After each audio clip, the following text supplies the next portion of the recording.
Disclaimer. अरे भाई, ये वीडियो सिर्फ नॉवल समझने के लिए है, दिल से दिल तक। ना इसमें कोई रॉकेट साइंस है, ना कोई नोबेल प्राइज़ वाली बात। बस मस्ती में सुनो, थोड़ी सी सीख लो, और गलती हो तो माफ़ कर दो। हम भी तो इंसान है यार, गलती हो जाती है। लाइक, शेयर और सब्सक्राइब कर देना। अध्याय 1। सगाई तोड़ो। ठीक है, जल्दी करो। दिल्ली और सूरत। मल्होत्रा परिवार। आज मल्होत्रा परिवार के दादाजी का जन्मदिन समारोह था। दिल्ली और सूरत का पूरा उच्च वर्ग एकत्र हुआ था। एक सुंदर युवक, जिसकी बाहें तलवार जैसी और आंखें तारों जैसी थीं, अचानक कांप उठा और चिल्लाया, धिक्कार है। अपने दिमाग की यादों को जल्दी से अपनाने के बाद अर्जुन मल्होत्रा को थोड़ा बोझ महसूस हुआ। वह ऑनलाइन साहित्य का शौकीन था। उसने कम से कम 800 शहरी सुखद उपन्यास पढ़े थे, अगर 1000 नहीं। हाल ही में उसने अप्रत्याशित रूप से एक खलनायक सिस्टम प्राप्त किया था। ये बेकार सिस्टम उसे सुखद उपन्यासों में खलनायक की भूमिका निभाने के लिए भेजता था। प्रमुख कथानक बिंदुओं से बचने पर उसे पुरस्कार मिलते थे। अगर वह अंतिम समापन तक पहुंच जाता तो वह अपनी मूल दुनिया में सभी पुरस्कारों और धन के साथ लौट सकता था। लेकिन धिक्कार है, हर बार यह नरक जैसी कठिनाई के स्तर से शुरू होता था।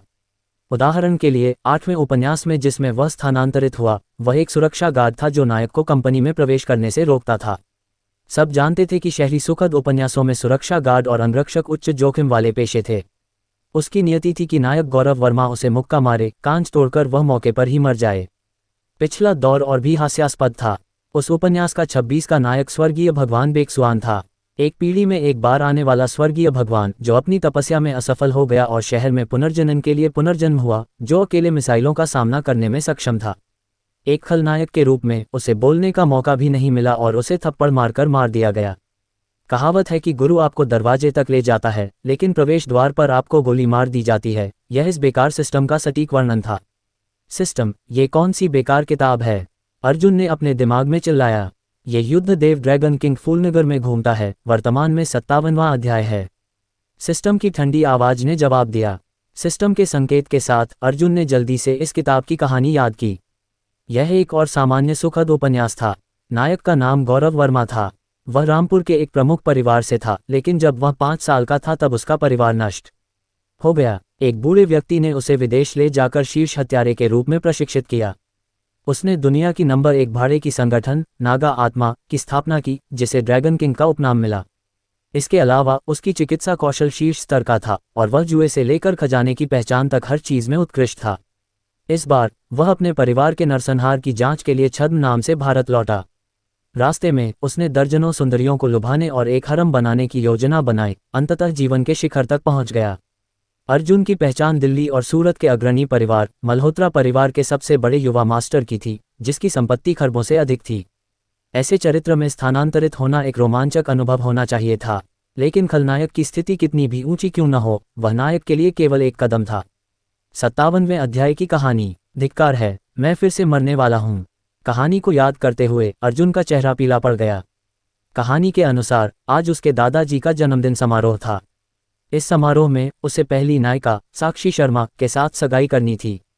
शर्मा परिवार भी दिल्ली और सूरत के 4 प्रमुख परिवारों में से एक था, हालांकि आखिरी स्थान पर। अर्जुन साक्षी का दीवाना था। उसने 3 साल तक उसका पीछा किया, परिवार के सभी संसाधनों का उपयोग करके उसकी मदद की, फिर भी उसे एक नज़र भी नहीं मिली। मल्होत्रा परिवार के बुजुर्ग इसे और बर्दाश्त न कर सके, ने दोनों परिवारों के बीच विवाह तय किया। जब ड्रैगन किंग गौरव वर्मा को पता चला तो उसने जन्मदिन समारोह में धावा बोल दिया और साक्षी को ले गया। अर्जुन दीवाना को गौरव ने लात मारकर कोमा में डाल दिया और जल्द ही उसकी मृत्यु हो गई। ये जहरीला है। कहानी को याद करते हुए अर्जुन मन ही मन कोसने लगा। ये खलनायक सेटअप मूर्खतापूर्ण था। शिवाजी यूनिवर्सिटी का स्नातक, सुंदर और खरबों का मालिक, 3 साल तक एक ऐसी महिला के लिए दीवाना रहेगा जो उसे लगातार ठंडा जवाब देती थी। अगर वह लाखों का मालिक सुंदर पुरुष होता तो वह कैडिलैक चलाकर क्लब में मौज करने जाता। नहीं, मुझे कोई रास्ता सोचना होगा। अर्जुन ने हॉल को स्कैन किया। आज उसके दादाजी का जन्मदिन समारोह था और कई मेहमान आ चुके थे। जल्द ही उसकी नज़र एक युवक पर पड़ी। वह पुरुष गौरव वर्मा था, जो चुपके से एक कोने में लाल शराब का गिलास लेकर बैठा था। उसकी वर्तमान पहचान साक्षी शर्मा की अंगरक्षक थी। एक अंगरक्षक सभी को पैटर्न पता था। ठीक है, मैं सगाई नहीं करूंगा। जैसे ही अर्जुन ने अपने आप से बुदबुदाया, एक नीली पोशाक में एक सुंदर लड़की उसकी ओर चली आई। लड़की का व्यक्तित्व असाधारण और रूप आकर्षक था, लेकिन उसकी आंखें चाकू की तरह ठंडी थीं। उसने अर्जुन को थोड़ी घृणा के साथ देखा। वह पहली नायिका साक्षी शर्मा थी। अर्जुन के सामने खड़े होकर साक्षी ने शांति से कहा, मल्होत्रा जी, कृपया मुझे परेशान करना बंद करें। सगाई रद्द करें, मैं इसके लिए सहमत नहीं हूँ। अर्जुन ने पहले ही अपने विचार व्यवस्थित कर लिए थे। ये सुनकर वह बहुत खुश हुआ और सिर हिलाया। मैं सहमत हूँ। शायद क्योंकि अर्जुन ने बहुत आसानी से सहमति दे दी, साक्षी एक पल के लिए स्तब्ध रह गई। उसने अर्जुन को आंखें चौड़ी करके देखा, उसे अपने कानों पर विश्वास नहीं हो रहा था। क्या उसने गलत सुना? इसी बीच उसके कानों में एक व्यंग्यात्मक आवाज गूंजी, कोई सगाई नहीं, मैं आपके 18 पीढ़ियों के पूर्वजों को धन्यवाद देता हूँ। आपकी महान कमी को मैं अगले जन्म में चुकाऊंगा। जल्दी से अपने गौरव वर्मा के साथ भाग जाओ। हास्यास्पद, उसे अपने हरम के लिए आपकी जरूरत है। यह आवाज सुनकर उसने भौहें सिकुड़कर इधर उधर देखा। कौन बोल रहा था? आवाज बिल्कुल अर्जुन की तरह थी, लेकिन उसने मुंह नहीं खोला था। क्या वह भ्रम सुन रही थी? क्या आप सगाई रद्द करना नहीं चाहते थे? चलो और बुजुर्गों को बता दें। अर्जुन ने शांति से मुस्कुराकर आग्रह किया। जब तक सगाई रद्द हो जाती, गौरव वर्मा को उससे परेशान होने का कोई कारण नहीं मिलता, ठीक है। एक खलनायक के रूप में वह सबसे अच्छा कर सकता था कि वह भाग्य के चुने हुए को भड़काने से बचे, फिर कहानी के अंत तक एक अमीर सुंदर पुरुष के रूप में खुशी से जिए। मजेदार, ठीक है। साक्षी ने सिर हिलाया और सहमत हो गई। अर्जुन के पीछे पीछे बुजुर्गों से बात करने गई। आगे चलते हुए अर्जुन ने शांत अभिव्यक्ति बनाए रखी, लेकिन अंदर से वह बहुत खुश था। आखिरकार इस मूर्ख महिला से संबंध तोड़ रहा हूं। अब गौरव वर्मा को मुझसे परेशान होने का कोई कारण नहीं मिलेगा। मुझे उपन्यास के अंत तक जीवित रहना होगा। हालांकि यह अफसोसजनक है, दिल्ली और सूरत की शीर्ष सुंदरी गौरव वर्मा के हरम का हिस्सा बन रही है और शर्मा परिवार को बर्बाद कर रही है। वाकई एक मस्तिष्कहीन सुखद उपन्यास। जैसे ही व्यंग्यात्मक आवाज फिर से गूंजी, साक्षी को यकीन हो गया कि यह अर्जुन की आवाज थी, क्योंकि गलियारे में केवल वे दोनों ही थे। दिल्ली और सूरत की शीर्ष सुंदरी के रूप में जानी जाने वाली वह न केवल अपने रूप पर बल्कि अपनी असाधारण बुद्धिमत्ता और प्रतिभा पर भी निर्भर थी। सब कुछ जल्दी से समझते हुए उसके चेहरे पर उदासी की छाया दिखी। गौरव वर्मा, वह हाल ही में उसने नियुक्त किया हुआ अंगरक्षक था। उसे कुछ गुंडों ने परेशान किया था और गौरव ने उसे बचाया था। उसके कौशल को देखकर उसने उसे अंगरक्षक के रूप में रख लिया ताकि उसका बदला चुकाया जा सके। अंगरक्षक बनने के बाद से गौरव ने उसकी कई चीजों में मदद की थी और वे अच्छे दोस्त बन गए थे। लेकिन ये हरम क्या था? वह स्वर्ग की गर्वीली बेटी एक अंगरक्षक के हरम का हिस्सा बनकर अपने परिवार को बर्बाद कर देगी। उस पल में उसे गौरव वर्मा के प्रति तीव्र घृणा महसूस हुई। वह स्वर्ग की गर्वीली बेटी एक अंगरक्षक के हरम का हिस्सा कैसे बन सकती थी? अध्याय 2, तुम पैटर्न का पालन क्यों नहीं करते? जल्द ही दोनों एक अध्ययन कक्ष में चले गए। इस समय मल्होत्रा और शर्मा परिवार के बुजुर्ग एक साथ बैठकर विवाह गठबंधन पर चर्चा कर रहे थे। अंदर प्रवेश करते ही दोनों ने एक एक करके बुजुर्गों को नमस्ते किया। अर्जुन, तुम ठीक समय पर आए हो। हमें तुमसे कुछ चर्चा करनी है। अभी तुम्हारे अमित शर्मा और मैंने बात की और हमें लगता है कि तुम और साक्षी एक अच्छी जोड़ी हैं। हम तुम्हारे विवाह को अंतिम रूप देने की योजना बना रहे हैं। तुम्हारा क्या विचार है? एक चौकोर चेहरे वाले मध्यम आयु के पुरुष ने अर्जुन को देखकर कहा। यह अर्जुन का पिता आरव मल्होत्रा था। मुझे लगता है यह उचित नहीं है। अर्जुन ने निर्णायक रूप से इनकार कर दिया।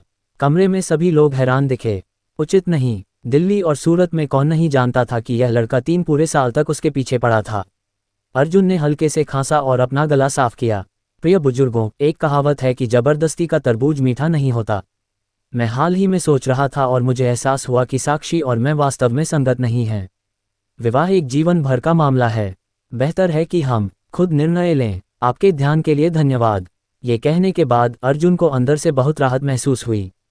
हाँ, अब मुझे पीट कर मार नहीं दिया जाएगा। मल्होत्रा और शर्मा परिवार के बुजुर्ग स्तब्ध रह गए। एक दूसरे की ओर देखने के बाद साक्षी के पिता अमित शर्मा अचानक बोले, छोटे अर्जुन, अंकल को पता है कि तुम क्या सोच रहे हो। क्या साक्षी ने तुम्हें ये कहने के लिए मजबूर किया? चिंता मत करो, अंकल आज इसे संभाल लेंगे। अर्जुन अवाक रह गया। अंकल, क्या आप मुझे मरवाना चाहते हैं? ऐसा नहीं है अमित अंकल, मैं वास्तव में। अर्जुन ओबस करने वाला था जब अमित शर्मा ने हाथ हिलाया। और कहने की जरूरत नहीं, अंकल तुम्हें समझते हैं। फिर अमित शर्मा ने अपनी बेटी को गुस्से से देखा। साक्षी, बताओ, इन पिछले कुछ सालों में छोटे अर्जुन ने तुम्हारे साथ कैसा व्यवहार किया? वह तुम्हारे प्रति पूरी तरह समर्पित रहा, हर संभव तरीके से तुम्हारा ख्याल रखा। जब तुम बीमार थीं और अस्पताल में थीं, वह तुम्हारे साथ पूरा समय रहा। शर्तों और रूप के मामले में छोटा अर्जुन तुमसे कहाँ कम है। और तुमने उसे ऐसी बातें कहने के लिए मजबूर किया। तुम वाकई मुझे पागल कर दोगी। अपने पिता के थूक से छींटे पड़ने वाली साक्षी अवाक रह गई। मेरा मतलब है कि मैंने उसे मजबूर किया। ये लड़का तो अंदर से हंस रहा है। ठीक है, चलो जवाब दो, तुम वहां क्यों खड़ी हो? आओ हम मिलकर इस विवाह को बर्बाद कर दें ताकि हम अपने अपने रास्ते जा सकें। मैं 10 या 8 लड़कियां ढूंढ सकता हूं और मौज कर सकता हूं। अगर तुम जवाब नहीं दोगी तो मैं वाकई मुसीबत में पड़ जाऊंगा। क्या तुम अभी भी अपने ड्रैगन किंग गौरव वर्मा के साथ भागना चाहती हो? उसी समय शिकायत की आवाज फिर से गूंजी। अर्जुन को अपनी ओर आंख मारते देख साक्षी को गुस्सा आ गया। हरामी, एक पल में ये तुम्हारा गौरव वर्मा है, वह मुझे क्या समझता है? मुझे एक अंगरक्षक के साथ क्यों भागना चाहिए? वह क्या गिनती है? और यह सुनकर कि यह लड़का 10 या 8 लड़कियां ढूंढना चाहता है, उसे और भी गुस्सा आया। तुमने 3 साल तक मेरा पीछा किया और अब तुम ऐसे ही मन बदल लेते हो? पिताजी, मैंने उसे ऐसा कहने के लिए मजबूर नहीं किया। मैं विवाह का समर्थन करती हूँ। गुस्से में साक्षी अचानक बोली। गुस्से में तमतमाए अमित शर्मा स्तब्ध रह गए और आश्चर्य से उसे देखा। तुम मुझसे झूठ नहीं बोल रही हो? नहीं, साक्षी ने सिर हिलाया। उसका चेहरा थोड़ा लाल हो गया और उसने अपने होंठ काटे। वह मेरे प्रति बहुत अच्छा रहा है। मैं उसकी ईमानदारी से प्रभावित हुई हूँ, लेकिन मैं पहले डेटिंग से शुरू करना चाहती हूँ। क्या ये ठीक है? बिल्कुल, ये ठीक है। धीरे धीरे, एक कदम एक बार में। ये सुनकर अमित शर्मा ने राहत की मुस्कान दिखाई। तो यह नहीं था कि उनकी बेटी विवाह का विरोध कर रही थी, बल्कि छोटा अर्जुन उसे गलत करने की चिंता में खुद विवाह छोड़ना चाहता था। ये दामाद वाकई विचारशील है। कमरे में मौजूद बुजुर्ग भी मुस्कुराए, अमित शर्मा के समान विचार साझा करते हुए। अर्जुन, जो कुछ पल पहले मुस्कुरा रहा था, अब ऐसा लग रहा था जैसे उसने कुछ बुरा खा लिया हो। वह साक्षी के पास गया, मुस्कान जबरदस्ती करते हुए जो रोने से भी बदतर थी। साक्षी, तुम्हें अपने आप को ऐसा मजबूर करने की जरूरत नहीं है। मैं तुम्हारे विचार समझता हूँ। साक्षी ने अपने होंठ काटे और फुसफुसाया। लेकिन मेरा विचार है कि पहले डेटिंग से शुरू करें। छोटे अर्जुन, साक्षी थोड़ी ठंडी है और अपनी भावनाएं व्यक्त करने में अच्छी नहीं है। यह मत सोचो कि वह तुम्हें पसंद नहीं करती। लड़कियां सभी पतली चमड़ी वाली होती हैं। अमित शर्मा ने अर्जुन के कंधे पर प्रोत्साहन से थपथपाया, दयालु मुस्कान के साथ। अर्जुन का चेहरा सिकुड़ा। इस बीच साक्षी के कानों में गुस्से भरी शिकायतों की एक कड़ी गूंजी। तुम पागल हो गई हो। हमने सगाई तोड़ने पर सहमति दी थी। कौन डेटिंग करना चाहता है? तुम्हें सुखद उपन्यास की कहानी का पालन करना चाहिए। ड्रैगन किंग का हरम तुम्हारी नियति है। कृपया जागो और पागलपन बंद करो। इन आंतरिक विचारों को सुनकर साक्षी के होंठ थोड़े मुड़े और उसकी आंखों में मनोरंजन की एक चमक दिखाई दी। इस लड़के को इतना निराश देखकर उसे काफी मजा आ रहा था। वह पहले के दीवाने व्यवहार से कहीं अधिक रोचक था। ठीक है, चूंकि वे एक दूसरे को पसंद करते हैं, हमें अब चिंता करने की जरूरत नहीं है। चलो बाहर जाकर इसकी घोषणा करें। इस समय दादाजी मल्होत्रा अचानक बोले। सभी मुस्कुराते हुए अध्ययन कक्ष से बाहर निकले। अर्जुन और साक्षी पीछे चल रहे थे। उसके चेहरे पर हल्की मुस्कान देखकर अर्जुन उसे मुक्का मारना चाहता था। क्या हमने शादी न करने पर सहमति नहीं दी थी? उसने दांत पीसकर फुसफुसाया। लेकिन मैं तुम्हारी ईमानदारी से प्रभावित हुई हूँ। साक्षी की मुस्कान और चमकदार हो गई।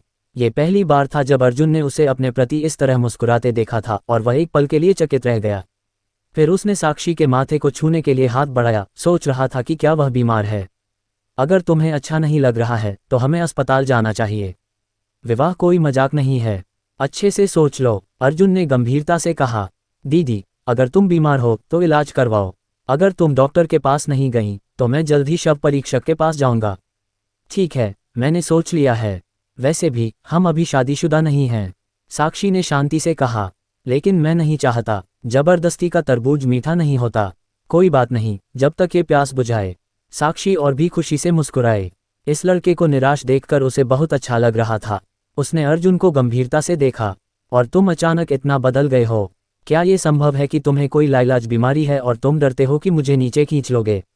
अर्जुन निराश दिखा, अवाक। यह महिला कहानी का पालन क्यों नहीं कर रही है? उसके दिमाग में पानी भर गया होगा। अब मैं वाकई उसके कारण बर्बाद हो जाऊंगा। गौरव वर्मा निश्चित रूप से बाद में बाहर आएगा और हंगामा करेगा। मैं आखिरकार एक अमीर सुंदर खलनायक बना और अब मुझे ये सब खोना पड़ेगा। धिक्कार है सुखद उपन्यास की कहानी। जैसे ही अर्जुन की शिकायतें फिर से गूंजीं, साक्षी और अधिक उत्सुक हो गई। क्या वाकई में बाद में सब कुछ इस लड़के की आंतरिक आवाज के अनुसार होगा? अध्याय 3 ड्रैगन किंग प्रकट होता है। मैं तुम्हें 10 लाख दूंगा, बस जल्दी चले जाओ, मुझे और तंग मत करो। अर्जुन मल्होत्रा को इस पल मरने जैसा महसूस हो रहा था। ये दोनों पागल हो गए हैं। तुमने बहुत सोच लिया। तुम शर्मा परिवार के बस एक अंगरक्षक हो, आज से तुम बर्खास्त हो, कृपया तुरंत चले जाओ। साक्षी शर्मा के सुंदर चेहरे पर गुस्से की छाया दिखी। उसने दरवाजे की ओर इशारा करते हुए चिल्लाया, लेकिन ये गुस्सा सिर्फ गौरव वर्मा के लिए नहीं था, यह अर्जुन के लिए भी था। यह हरामी, यह अभी भी क्यों सोचता है कि मेरा गौरव वर्मा से कुछ है। साक्षी जितना ऐसा बोलती थी, गौरव के मन में उतनी ही मिठास आती थी। देखो, वह मुझे बचाने के लिए जानबूझकर खलनायक बन रही है, उसे मुझसे प्यार है। कोई आश्चर्य नहीं कि वह महिला है जिस पर ड्रैगन किंग की नज़र है, इतनी समझदार और विचारशील। इसलिए उसने साक्षी को और अधिक कोमलता और स्नेह के साथ देखा। उसकी मुस्कान और आत्मविश्वास भरी और आकर्षक हो गई जब उसने कहा, साक्षी, मैं तुम्हें नहीं छोड़ूंगा, मेरे साथ रहने से तुम्हें किसी बात की चिंता नहीं करनी पड़ेगी। मल्होत्रा परिवार कुछ भी नहीं है। अध्याय 4 कप्तान, जल्दबाजी मत करो, मुझे डर है कि तुम मारे जाओगे। इन शब्दों को सुनकर मल्होत्रा परिवार के लोग स्पष्ट रूप से क्रोधित हो गए। साक्षी को तो रोंगटे खड़े हो गए और उसका नाश्ता लगभग उलट गया। धिक्कार है, वह नज़र, वाकई बहुत चिकना इंसान। मैं तुमसे आखिरी बार पूछती हूँ, तुम जा रहे हो या नहीं? साक्षी ने गुस्से में कहा, अगर तुम नहीं जाओगी, मैं नहीं जाऊंगा। गौरव का रवैया दृढ़ था, वह किसी भी हाल में जाने से इनकार कर रहा था। ड्रैगन किंग के रूप में उसका स्वामित्व बहुत तीव्र था, और वह अपनी महिला को मल्होत्रा परिवार जैसे नरक में रहने की अनुमति कभी नहीं देगा। धिक्कार है, मैं अब और बर्दाश्त नहीं कर सकता। इस पल मल्होत्रा परिवार के अंगरक्षकों के कप्तान सौरभ देसाई अपनी सीमा पर पहुंच चुके थे। उसने अपनी मुठ्ठियां भींची और आगे बढ़ने ही वाला था कि अर्जुन ने उसे फिर से रोका और सलाह दी, कप्तान सौरभ, जल्दबाजी मत करो, आज मेरे दादाजी का जन्मदिन है। अगर कोई मर गया तो अच्छा नहीं होगा। युवा मास्टर, चिंता मत करो, मैं उसे नहीं मारूंगा। सौरभ ने लाल आंखों से वादा किया, मुझे डर है कि तुम मारे जाओगे। यह आदमी एक मास्टर है, अर्जुन ने फुसफुसाया। सौरभ स्तब्ध और भावुक हो गया। आपके ध्यान के लिए धन्यवाद युवा मास्टर, मैंने मल्होत्रा परिवार से इतना कुछ लिया है। अगर मैं मर गया तो मर गया, लेकिन मैं मल्होत्रा परिवार को और अपमानित होते नहीं देख सकता। धिक्कार है, अगर तुम मर गए तो ठीक है, लेकिन ये हरामी अगला मुझ पर आएगा। आज सबके साथ क्या गलत है? वे उसे क्यों भड़का रहे हैं? अर्जुन पहले से ही बुरा महसूस कर रहा था। क्या खलनायक होना वाकई इतना मुश्किल है? शर्मा परिवार के लोग पहले से ही गुस्से में थे। उनके परिवार का एक साधारण अंगरक्षक खुलेआम हंगामा कर रहा था। ये शर्मा परिवार को आग में नहीं धकेल रहा था। अत्यधिक गुस्से में अमित शर्मा आगे बढ़े और गौरव वर्मा को जोर से धक्का दिया, लेकिन गौरव एक अटल पर्वत की तरह खड़ा रहा और अमित शर्मा उसे हिला भी नहीं सके। गुस्से में अमित शर्मा ने गौरव के चेहरे पर मुक्का मारा और दहाड़े, हरामी, चले जाओ, मेरी बेटी को तंग करना बंद करो।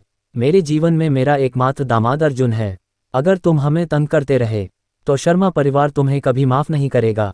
मुक्का ज्यादा नुकसानदायक नहीं था, लेकिन ये बेहद अपमानजनक था। गौरव की आंखों में गहरी हत्या की मंशा चमकी, लेकिन ये सोचकर कि अमित शर्मा उनके ससुर हैं, उन्होंने मन ही मन एक शब्द दोहराया, बर्दाश्त। हाँ, ड्रैगन किंग के रूप में सबसे महत्वपूर्ण चीज बर्दाश्त करना सीखना है, उन्होंने ठंडे स्वर में कहा। चूंकि मुझे यहाँ स्वागत नहीं है, मैं चला जाऊंगा। ये कहकर उन्होंने अर्जुन को एक जहरीली नजर डाली। इस आदमी ने जानबूझकर खुद को अलग रखा, शर्मा परिवार को उससे निपटने दिया। क्या चाल थी? स्पष्ट रूप से वह शर्मा परिवार का उपयोग साक्षी को मजबूर करने के लिए कर रहा था। आज जो अपमान वह सहा, उसे भविष्य में अर्जुन और मल्होत्रा परिवार खून से चुकाएंगे। साक्षी, याद रखना, भविष्य में चाहे कुछ भी हो, जब तुम्हें मेरी जरूरत हो, मैं हमेशा तुम्हारी रक्षा के लिए रहूंगा। ये शब्द छोड़कर गौरव तेजी से चला गया। धिक्कार है, तुम वाकई पागल हो। इसका मुझसे क्या लेना देना है? क्या तुम सचमुच मुझ पर निशाना साध रहे हो? मैं समझता हूं कि तुम दोनों के बीच गहरे रिश्ते हैं, लेकिन ये बहुत ज्यादा है। कृपया साक्षी, अपने पति के साथ चली जाओ। गौरव की नाराज नजर देखकर अर्जुन ने मन ही मन कोसा। पास खड़ी साक्षी भी गुस्से में थी। वह सुबह से इस आदमी को बड़बड़ाते सुन रही थी। उसे उसकी पत्नी कह रहा था। बर्दाश्त न कर पाने के कारण वह अर्जुन के पास गई और उसके गाल पर एक चुंबन दिया, जैसे कुत्ते को चूमना। सौभाग्य से अर्जुन तेज था और उसने अपने चेहरे को रोकने के लिए अपना हाथ इस्तेमाल किया, जिससे साक्षी ने उसके हाथ की पीठ पर चुंबन लिया। धिक्कार है, तुम इतनी जहरीली हो, तुमने वाकई मुझे चूमना चाहा। अच्छा हुआ मैं एक कदम आगे था, अगर तुम सफल हो जाती तो क्या मेरे पास आज कोई रास्ता बचता? दोनों एक दूसरे को घूर रहे थे और मेहमान इस हास्यप्रद दृश्य पर हंस पड़े। हंसी सुनकर दरवाजे की ओर जा रहे गौरव ने पीछे मुड़कर देखा और उसकी आंखें गुस्से से चौड़ी हो गईं। उसकी महिला किसी और पुरुष को चूम रही थी, भले ही वह सिर्फ उसके हाथ की पीठ पर था। मेहमानों की हंसी ने उसकी नसों को और भड़का दिया। उसने अपनी मुट्ठियां कसकर भींची लेकिन अंततः वापस जाकर नरसंहार शुरू नहीं किया, क्योंकि वह जानता था साक्षी ने यह मल्होत्रा परिवार से उसकी रक्षा के लिए किया होगा। आखिरकार उसे उसकी ड्रैगन किंग की पहचान और ताकत नहीं पता थी, लेकिन अब अपनी पहचान उजागर करने का समय नहीं था। उसे अभी भी छिपकर रहना था और सालों पहले हुए नरसंहार की सच्चाई की धीरे धीरे जांच करनी थी। गहरी सांस लेकर गौरव गुस्से में मल्होत्रा परिवार छोड़कर चला गया। मल्होत्रा परिवार को अब और मौजूद रहने की जरूरत नहीं थी। समारोह खत्म होने के बाद शर्मा परिवार के लोग मल्होत्रा परिवार से माफी मांगने गए। अर्जुन सोफे पर बैठा था। ऐसा लग रहा था जैसे उसके साथ खेला गया हो। वह जीवन के बारे में सोच रहा था। बेकार सिस्टम, क्या तुम मुझसे मजाक कर रहे हो? आज की कहानी वादे के मुताबिक क्यों अलग है? उसने मन ही मन कोसा। मूल कहानी में साक्षी को उससे, दीवाने से, नफरत करनी चाहिए थी, लेकिन आज की साक्षी स्पष्ट रूप से अलग थी। उसकी बुद्धिमत्ता स्पष्ट रूप से काफी बढ़ गई थी। अपने ड्रैगन किंग की रक्षा के लिए वह इतना बलिदान करने को तैयार थी। गौरव की चौंकाने वाली और गुस्सैल आंखें देखकर जब वह जा रहा था, अर्जुन जानता था कि वह उसे छोड़ेगा नहीं। हाँ, शायद यह मेजबान द्वारा कहानी बदलने का तितली प्रभाव है। सिस्टम ने जवाब दिया, तुम किस बात पर हंस रहे हो? मुझे कुछ खुशी की बात याद आई। खुशी? मेरी तो, मुझे मेरा पुरस्कार दो, अर्जुन ने दांत पीसकर कहा। यह बेकार सिस्टम और जहरीला होता जा रहा था। बीप, मेजबान ने पहला कहानी खंड सफलतापूर्वक पार कर लिया है। पुरस्कार, एक लैम्बोर्गिनी वेनेनो, अब गराज में है, कृपया जांच करें। सिस्टम की आवाज के बाद अर्जुन की जेब में एक कार की चाबी प्रकट हुई। उसने चाबी निकाली और देखी। निराश महसूस करते हुए, धिक्कार है, मेरा परिवार पहले से ही बहुत अमीर है। इस चीज का मेरे लिए क्या उपयोग है? बताओ, क्या कहानी पहले ही ढह चुकी है? अर्जुन ने फिर पूछा। अगर तुम्हें पूछना ही है तो मैं केवल इतना कह सकता हूं कि कोई टिप्पणी नहीं। अर्जुन ने इस घटिया सिस्टम से संवाद करने की कोशिश छोड़ दी। यह धिक्कार की चीज बस उसे तंग करने के लिए थी, लेकिन जन्मदिन समारोह से बचने का मतलब था कि उसने अस्थायी रूप से एक कहानी खंड पार कर लिया था। जैसे ही वह अपनी अगली योजना के बारे में सोचने वाला था, उसकी मां रिया चौधरी पास आई। तुम अभी भी यहाँ क्यों खड़े हो? साक्षी जा रही है, क्या तुम उसे विदा नहीं करोगे? उसे जाने दो। अर्जुन इस महिला के जाने का इंतजार नहीं कर सकता था। अगर वह आज कहानी का पालन करती तो वह पहले ही अपनी जिंदगी का आनंद ले रहा होता। अभी भी शर्मा परिवार से नाराज हो। उन्होंने आज वाकई अच्छा व्यवहार नहीं किया। एक साधारण अंगरक्षक को हंगामा करने दिया। उसकी मां ने भौहें सिकोड़ी। बिल्कुल, ये सिर्फ अशिष्टता नहीं थी, ये बहुत ज्यादा अशिष्टता थी। अर्जुन की आंखें चमक उठीं और उसने जल्दी से अपनी मां का हाथ पकड़कर मनाने की कोशिश की। मां, हम इसे यूं ही नहीं छोड़ सकते। मुझे लगता है हमें यह विवाह रद्द कर देना चाहिए, वरना मल्होत्रा परिवार की इज्जत कहाँ रहेगी। वह अंदर से बहुत खुश था, जैसा कि उसकी मां से अपेक्षित था। वह इतनी समझदार थी। मल्होत्रा परिवार, सदी की इज्जत, वे आसानी से कैसे पीछे हट सकते थे? उसकी मां ने हल्के से उसके माथे पर थपथपाया और मुस्कुराए। मुझे पता है कि तुम साक्षी के लिए क्या महसूस करते हो। हमारे मल्होत्रा परिवार को इज्जत की परवाह नहीं है। तुम्हारी खुशी सबसे महत्वपूर्ण है। साक्षी वाकई एक अच्छी लड़की है। अगर तुम दोनों साथ हो, वह निश्चित रूप से एक अच्छी पत्नी होगी। अर्जुन को बोलने की कोशिश करते देख उसकी मां खड़ी हुई और बोली, ठीक है, नाटक करना बंद करो। मैं तुम्हारे छोटे छोटे विचार समझती हूँ। मैं तुम दोनों को खुशी की कामना करती हूँ, और दोपहर में दादाजी कपूर से मिलने जाना याद रखना। ये कहकर वह चली गई। अर्जुन को हैरान छोड़कर जिंदगी वाकई और अप्रत्याशित होती जा रही थी। अध्याय 5, वफादार मुखबिर। जैसे ही अर्जुन की मां गई, मुख्य अंगरक्षक सौरभ देसाई एक शानदार लाल लकड़ी के डिब्बे के साथ दौड़ता हुआ आया। उसने डिब्बा सम्मानपूर्वक मेज पर रखा। युवा मास्टर अर्जुन, ये मैडम की ओर से आपके लिए दादाजी कपूर को देने के लिए उपहार है। ठीक है, धन्यवाद। अर्जुन ने सिर हिलाया। उसकी मां ने जिस दादाजी कपूर का जिक्र किया था, वह कपूर परिवार से थे, जो दिल्ली और सूरत के 4 प्रमुख परिवारों में से एक था। 4 परिवारों में मल्होत्रा परिवार सबसे शक्तिशाली था। उसके बाद कपूर परिवार, फिर सिंघानिया परिवार और अंत में शर्मा परिवार। कपूर और मल्होत्रा परिवारों का लंबे समय से रिश्ता था, और दादाजी कपूर बचपन से ही अर्जुन के प्रति दयालु थे। हाल ही में दादाजी कपूर को दौरा पड़ा था और अब वह घर पर बिस्तर पर थे। धिक्कार है, क्या ये 60वें अध्याय की कहानी नहीं है? अर्जुन अचानक चौंक गया। मूल कहानी के अनुसार दादाजी कपूर का दौरा उन्हें लकवाग्रस्त कर गया था, और कपूर परिवार ने उनके इलाज के लिए हर जगह मशहूर डॉक्टर खोजे। इस सुखद उपन्यास के नायक के रूप में गौरव वर्मा अपनी ईश्वरीय चिकित्सा कौशल के साथ यहाँ स्वाभाविक रूप से चमकने वाला था। सर्वोच्च दिव्य सुई और अन्य तकनीकें उसके लिए कोई समस्या नहीं थीं। कहानी का ये हिस्सा उसका दिखावटी पल था, जिसमें वह अपनी चिकित्सा कौशल दिखाकर दादाजी कपूर को ठीक करता, कपूर परिवार की दोस्ती हासिल करता और दिल्ली और सूरत पर विजय के लिए आधार तैयार करता। धिक्कार है, क्या मुझे फिर से पीटा जाएगा? अर्जुन थोड़ा उलझन में था।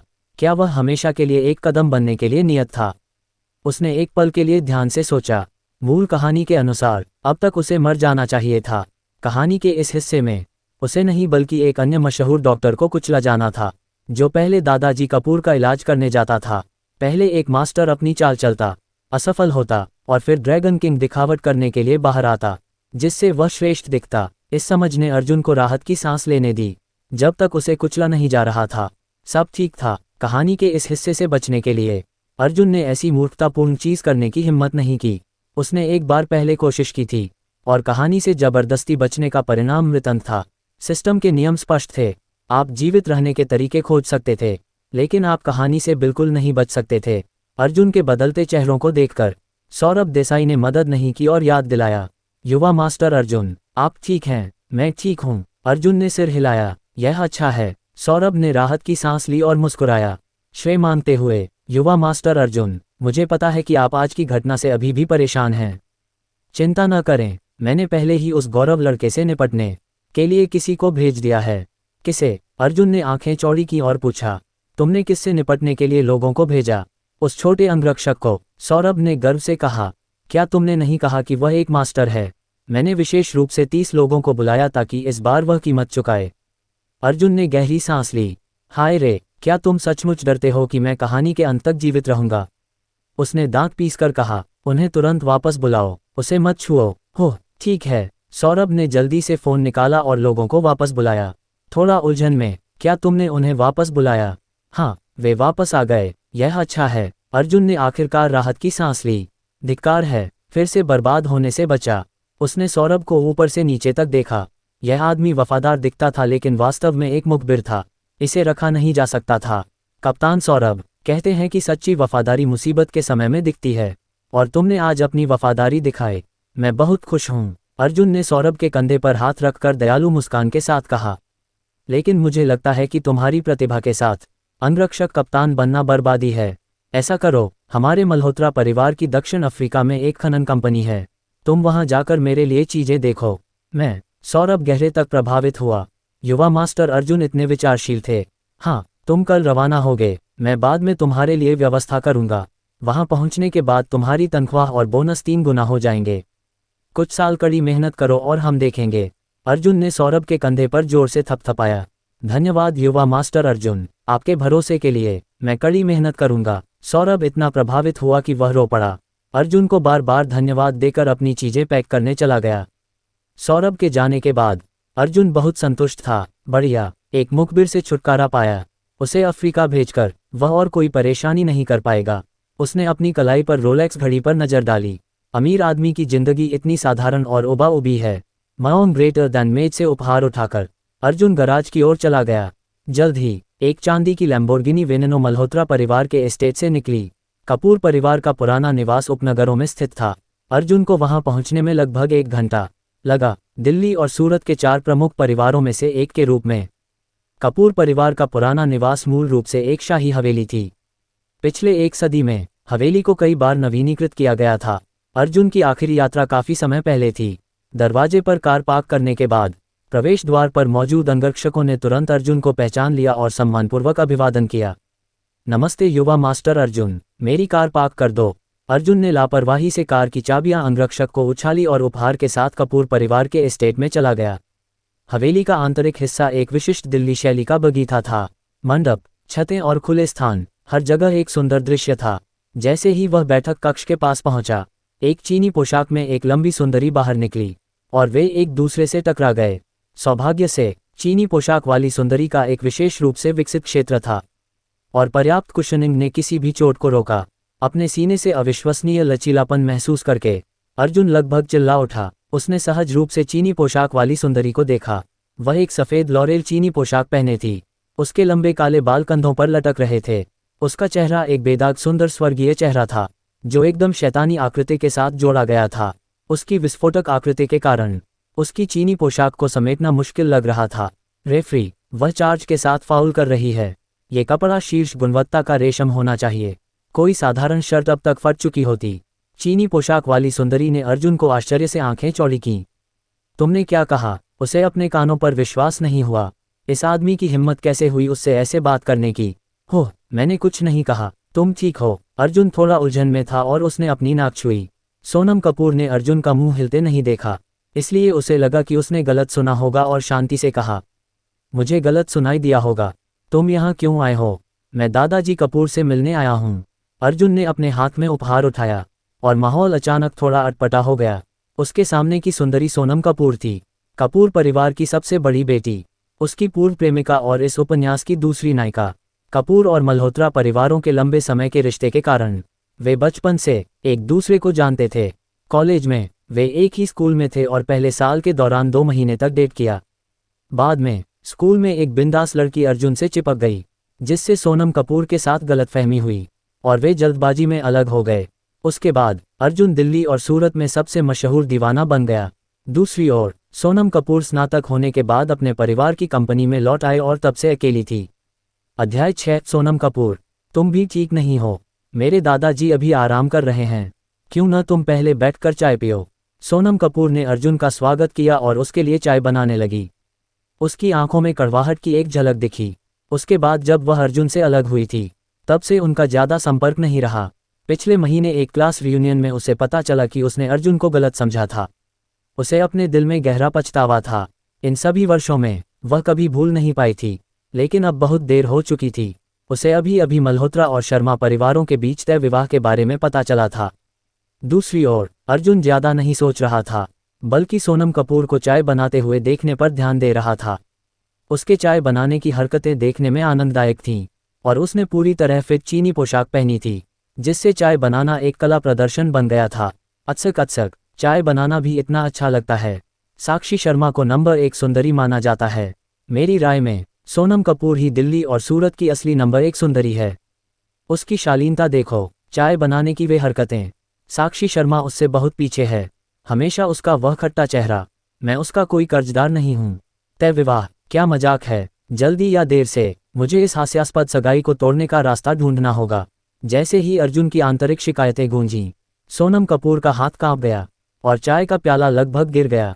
उसने अविश्वास में आंखें चौड़ी कीं, अर्जुन को घूरते हुए। कोई गलती नहीं थी, ये निश्चित रूप से अर्जुन की आवाज़ थी। भले ही उसने बोला नहीं था, उसने इसे स्पष्ट रूप से सुना था। तुम ठीक हो? सोनम कपूर को अचानक लड़खड़ाते देख अर्जुन ने लापरवाही से चिंता के साथ पूछा। मैं ठीक हूँ, सोनम कपूर ने सिर हिलाया, उत्साह की लहर महसूस करते हुए। ऐसा लगता था कि वह उसके आंतरिक विचार सुन सकती थी और वह उसे नंबर 1 सुंदरी समझता था। ये लड़का स्पष्ट रूप से उसे इन सभी वर्षों में भूला नहीं था, फिर भी दीवाने होने का नाटक करता था। आनंद की लहर महसूस करते हुए उसने जानबूझकर पूछा, सुना है तुम आज साक्षी शर्मा से सगाई कर रहे हो। बधाई हो, तुम्हें आखिरकार वह मिल गया जो तुम चाहते थे। हाँ, खैर यह एक लंबी कहानी है। वैसे भी मेरी शादी होने का कोई रास्ता नहीं है। अर्जुन कभी इसका स्वीकार नहीं करता। मेरी शादी तो ये सब साक्षी शर्मा का बकवास है। ठीक है, वह पागल औरत मुझे ढाल के रूप में इस्तेमाल कर रही है जबकि उसका किसी और के लिए मन है। हाय, लेखक को दिमागहीन होना चाहिए। पूर्व प्रेमिका क्या, इतनी तुच्छ गलतफहमी। बस इसे साफ कर दो। नायक का हरम हो सकता है, लेकिन खलनायक का एक साधारण रिश्ता भी नहीं हो सकता। इन शिकायतों को सुनकर सोनम कपूर को और भी खुशी हुई। हालांकि वह लेखक और खलनायक वाली बातों से थोड़ा उलझन में थी। अर्जुन के लिए चाय का प्याला डालते हुए सोनम कपूर उसके बगल में बैठ गई और धीरे से पूछा, तुम दोनों के बीच क्या चल रहा है? अच्छा नहीं चल रहा, कोई भावनाएं नहीं, बस दोस्त। तुम क्यों पूछ रही हो? अर्जुन को कुछ आभास हुआ और उसने थोड़ा भौहें से कुड़ी। एक अनुभवी खलनायक के रूप में वह जानता था कि जीवित रहने का सबसे अच्छा तरीका इन नायिकाओं से दूर रहना था, चाहे वह मुख्य नायिका हो या 99 नंबर की नायिका। उसका लहजा ठंडा था, लेकिन उसके आंतरिक विचारों ने उसे धोखा दिया। धिक्कार है, वह इतने करीब क्यों बैठ रही है? हमारी टांगें छू रही हैं। उसकी खुशबू बहुत अच्छी है, शायद उसकी प्राकृतिक खुशबू। उसकी टांगें इतनी गोरी हैं। अरे धिक्कार है, उसके कपड़े। कोई बात नहीं, वे बस अच्छे लगते हैं। सोनम कपूर को अंदर से खुशी और शर्मिंदगी दोनों महसूस हुई। ये लड़का जब वे डेट कर रहे थे तब उसकी कभी ऐसी तारीफ नहीं करता था। एक चंचल मुस्कान के साथ वह और करीब झुकी और धीरे से बोली, कुछ खास नहीं, बस माफ़ी मांगना चाहती थी। मैंने उस समय तुम्हें गलत समझा था। कोई बात नहीं, मुझे परवाह नहीं। और तुम इतना करीब क्यों आ रही हो? अर्जुन ने जानबूझकर नाराज चेहरा बनाया। मैंने पहले ही खट्टा चेहरा बना लिया है। तुम पीछे क्यों नहीं हट रही? क्या तुम में सुखद उपन्यास की नायिका की कोई गरिमा नहीं है? लेकिन करीब से देखने पर वह वाकई प्यारी है। उसकी त्वचा बहुत अच्छी है, उसकी आंखें सुंदर हैं, उसकी आकृति और आभा एकदम सही हैं। बस और करीब मत आना, मैं बर्दाश्त नहीं कर सकता। सोनम कपूर ने हंसी रोकने की बहुत कोशिश की। ये लड़का मुंह से ना कह रहा है लेकिन शरीर से ईमानदार है। कितना प्यारा है। उसे इस तरह का विरोधाभास बहुत पसंद था। तुम इतने कठोर क्यों हो रहे हो? तुम मेरे पहले प्यार थे। क्या मैं थोड़ा करीब नहीं आ सकती? सोनम कपूर ने अपने होंठ काटे, आहत दिखते हुए, और अर्जुन का हाथ पकड़ लिया। थोड़ी दूरी बनाए रखो, हम अब सिर्फ दोस्त हैं। अर्जुन ने जल्दी से अपना हाथ पीछे खींचा। उसका लहजा ठंडा था। हम सालों से अलग हो चुके हैं। ये काम नहीं करेगा। मुझे साक्षी शर्मा पसंद नहीं है और मैं तुम्हारे पास भी वापस नहीं जाऊंगा। धिक्कार है, तुम ऐसा कैसे कर सकती हो? ये धोखा है कि पहले मुझसे टकराए और फिर मेरा हाथ पकड़ा। कृपया सामान्य व्यवहार करो। ये तुम्हारा सामान्य व्यवहार नहीं है। क्या तुम्हें गौरव वर्मा के अलावा सभी पुरुषों को ठुकराना नहीं चाहिए? लेकिन मुझे अपने ही हाथ से जलन हो रही है। काश वह मेरा सिर पकड़ती। मुझे तकिया बनना अच्छा लगता। सोनम कपूर अब और बर्दाश्त नहीं कर सकी और हंस पड़ी। उसकी हंसी ने अर्जुन को स्तब्ध कर दिया। वह वाकई सुंदर थी, लेकिन धिक्कार है, इस महिला में कुछ गड़बड़ थी। उसने उसके साथ इतना ठंडा व्यवहार किया था, फिर भी उसने इसे सह लिया। सुखद उपन्यासों में नायिका को नायक को छोड़कर सभी पुरुषों को गंदगी की तरह मानना चाहिए। उसने उसके साथ ऐसा व्यवहार किया था। उसे गुस्से में चले जाना चाहिए था। कभी उससे बात नहीं करनी चाहिए थी। शायद रंजिश भी रखनी थी। तभी वह गौरव वर्मा भाग्य के चुने हुए से दूर रह सकता था और जीवित रह सकता था। संक्षेप में, सुखद उपन्यास में जीवित रहने की कुंजी थी कि नायक के साथ महिलाओं के लिए प्रतिस्पर्धा न करो। जब तक वह कम प्रोफाइल में रहता, अपने संसाधनों के साथ, क्या उसे महिलाओं की कमी होती? उसकी जिंदगी ज्यादा महत्वपूर्ण थी। तुम क्यों हंस रही हो? अर्जुन ने सख्त चेहरा बनाकर पूछा। उससे दूर हटते हुए वह इस महिला से डर गया था। साक्षी शर्मा का आज अजीब व्यवहार करना काफी बुरा था। अब सोनम कपूर भी। मुझे बस कुछ खुशी की बात याद आई। सोनम कपूर ने आकर्षक मुस्कान के साथ कहा। धिक्कार है। ठीक है, मैं हार मानता हूँ। मैं थोड़ी देर के लिए बाथरूम में छिप जाऊंगा। ठीक है, अर्जुन ने पहल करने का फैसला किया। अगर वह उसका सामना नहीं कर सकता था, तो कम से कम छिप तो सकता था। जैसे ही वह उठकर भागने वाला था, सोनम कपूर पहले खड़ी हो गई। उसने कुछ कदम लिए, फिर अचानक चिल्लाए और जमीन पर सपाट गिर गई। हाहा, जैसा कि सुखद उपन्यास की नायिका से अपेक्षित था। क्लासिक सपाट गिरना। अर्जुन हंसने से खुद को रोक नहीं सका। सोनम कपूर के चेहरे पर एक चालाक मुस्कान चमकी। वह दर्द से चिल्लाए, अपने टखने को रगड़ते हुए, और अर्जुन की ओर दयनीय रूप से देखा। मैं गिर गई। क्या तुम मुझे उठाने में मदद नहीं करोगे? अर्जुन मना करना चाहता था, लेकिन फिर उसने सोचा, अगर वह बहुत ठंडा व्यवहार करता और उसे रंजिश हो जाती तो। महिलाएं छोटी छोटी बातों को लेकर रंजिश रखती थीं, खासकर जब बात पूर्व प्रेमी की हो। अगर वह गौरव वर्मा के साथ चली जाती और उसकी बुराई करती, तो क्या वह नफरत को आकर्षित नहीं करता? इसलिए वह ठंडे चेहरे के साथ आगे बढ़ा और सोनम कपूर को जमीन से उठाया। जैसे ही वह खड़ी हुई, वह अपना संतुलन खो बैठी और अर्जुन की बाहों में गिर गई। अर्जुन केवल मन ही मन कोस सकता था, ये स्क्रिप्ट धिक्कार है, थोड़ी गड़बड़ नहीं है? क्या इस तरह का व्यवहार एक खलनायक को मिल सकता था? शांत रहो, ये निश्चित रूप से एक चीनी लेपित बम है। वह गौरव वर्मा के हरम का हिस्सा बनने के लिए नियत है। बेहतर है उसे उठाओ और यहाँ से निकल जाओ। अर्जुन की बाहों में लेटकर सोनम कपूर ने उसके विचार सुनकर थोड़ा गुस्सा महसूस किया। गौरव वर्मा का हरम? धिक्कार है। गौरव वर्मा कौन है? मुझे उसके हरम में होना चाहिए। क्या वह इसके योग्य है? उसने अर्जुन को आंसुओं भरी आंखों से देखा और दयनीय रूप से कहा। अर्जुन, मुझे लगता है मैंने अपना टखना मोच लिया है। चलने में दर्द हो रहा है। अध्याय 7 नायिका का पैटर्न गहरा है। मैं गांव वापस जाना चाहता हूँ। मैं तुम्हें सोफे तक ले जाकर आराम करने में मदद करता हूँ। अर्जुन ने सपाट स्वर में कहा। मैं तुम्हारी मदद करता हूँ और फिर यहाँ से निकल जाता हूँ।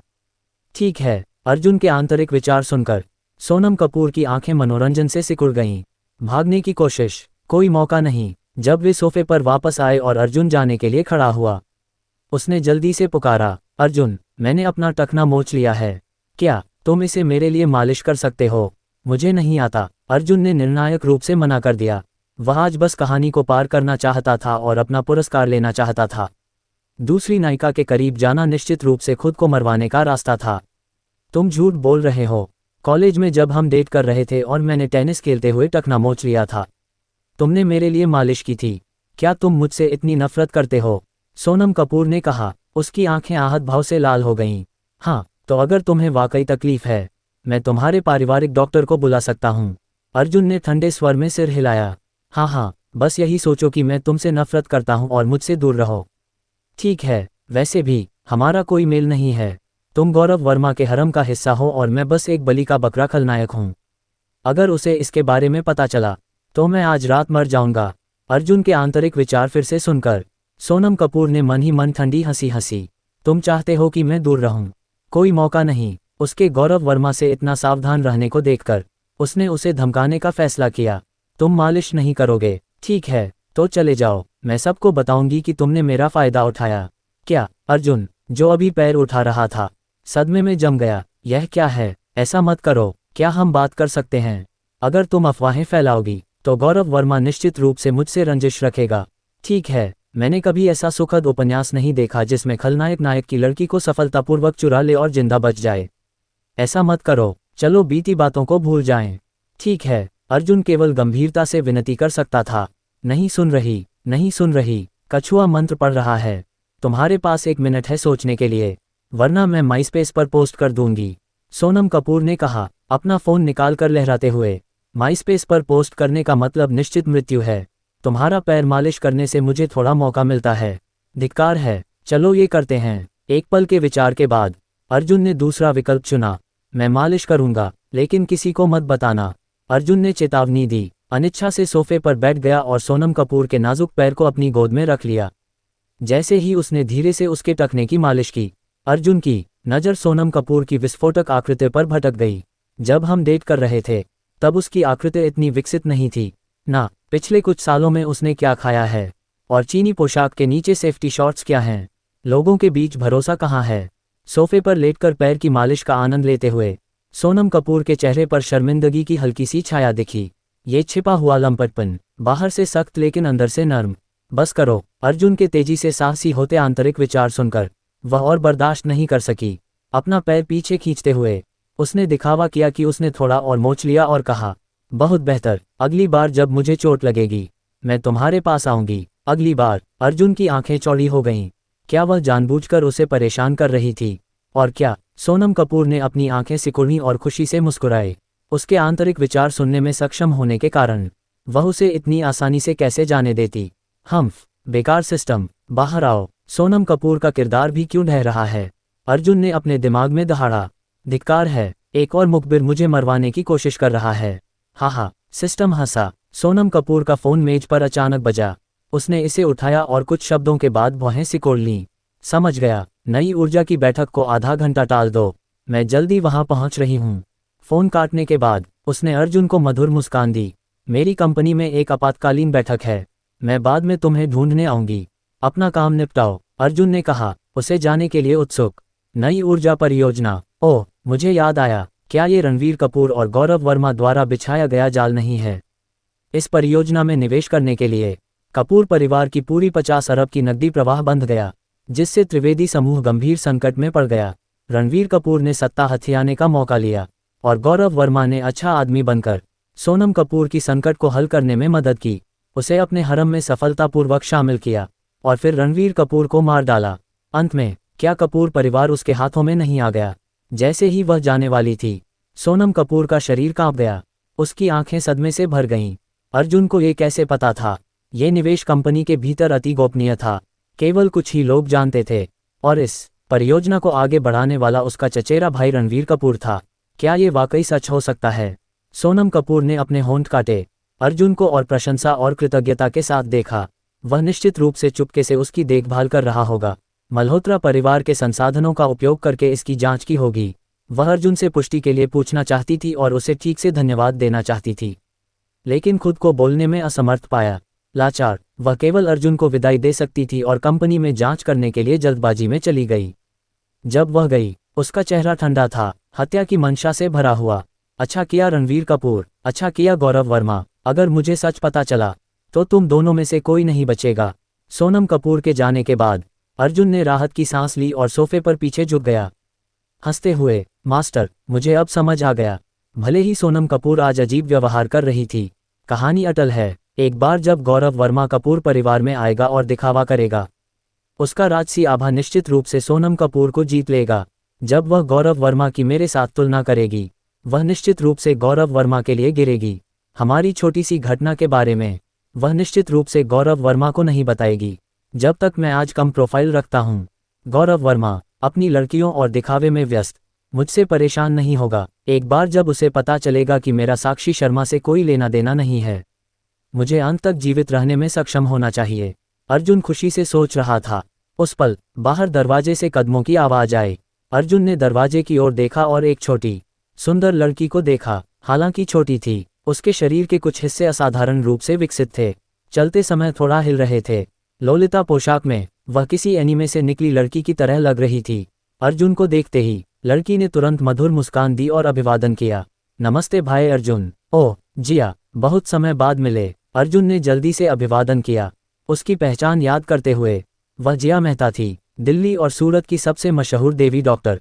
केवल 20 साल की उम्र में उसका चिकित्सा कौशल भारत में शीर्ष 10 में था। उसके दादा तनय मेहता थे, जिन्हें अपनी पीढ़ी का चिकित्सा संत कहा जाता था। असाधारण चिकित्सा कौशल और आकर्षक सुंदरता के साथ स्वर्ग की ऐसी गर्वीली बेटी स्वाभाविक रूप से ड्रैगन किंग गौरव वर्मा के हरम से संबंधित थी। अध्याय 8 ऐसे सहयोगियों के साथ महान काम कैसे नहीं होंगे। हाँ, ये सुखद उपन्यास का मानक सेटअप है। नायक जहां भी जाता है, वह लड़कियां पटा सकता है। पुलिस स्टेशन पर एक पुलिस सुंदरी होती है, हवाई जहाज में एक फ्लाइट अटेंडेंट, यहाँ तक कि सड़क से एक छोटी भिखारी लड़की को उठाने पर उसे साफ करने के बाद वह एक आकर्षक सुंदरी निकलती है। अक्सर किसी सुपर धनी परिवार की खोई हुई छोटी राजकुमारी। ये सभी हरम सुंदरियां महत्वपूर्ण पृष्ठभूमि रखती हैं।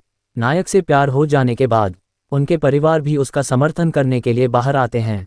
गौरव वर्मा ने भारत लौटने के बाद दिल्ली और सूरत को अपनी पहली रुकावट के रूप में चुना। ठीक इसलिए क्योंकि वहां कई सुंदरियां थीं। यहां अपना हरम इकट्ठा करते हुए वह दिल्ली और सूरत के सभी प्रमुख परिवारों को अपने समर्थन में जीत लेगा। उसे भारत में कदम कदम पर ऊपर उठने में मदद करेगा। हाल ही में दादाजी मल्होत्रा की सेहत कैसी है? क्या वह मेरे द्वारा दी गई दवा समय पर ले रहे हैं? जिया मेहता मधुर मुस्कान के साथ अर्जुन के पास आए और पूछा। हाँ, ले रहे हैं। इसके लिए हमें वाकई तुम्हारा धन्यवाद करना होगा। तुम्हारी दी हुई दवा लेने के बाद मेरे दादाजी की हालत बहुत बेहतर हो गई है। अर्जुन ने जल्दी से मुस्कुराकर जिया मेहता को धन्यवाद दिया। अर्जुन, तुम मुझसे इतने औपचारिक क्यों हो रहे हो?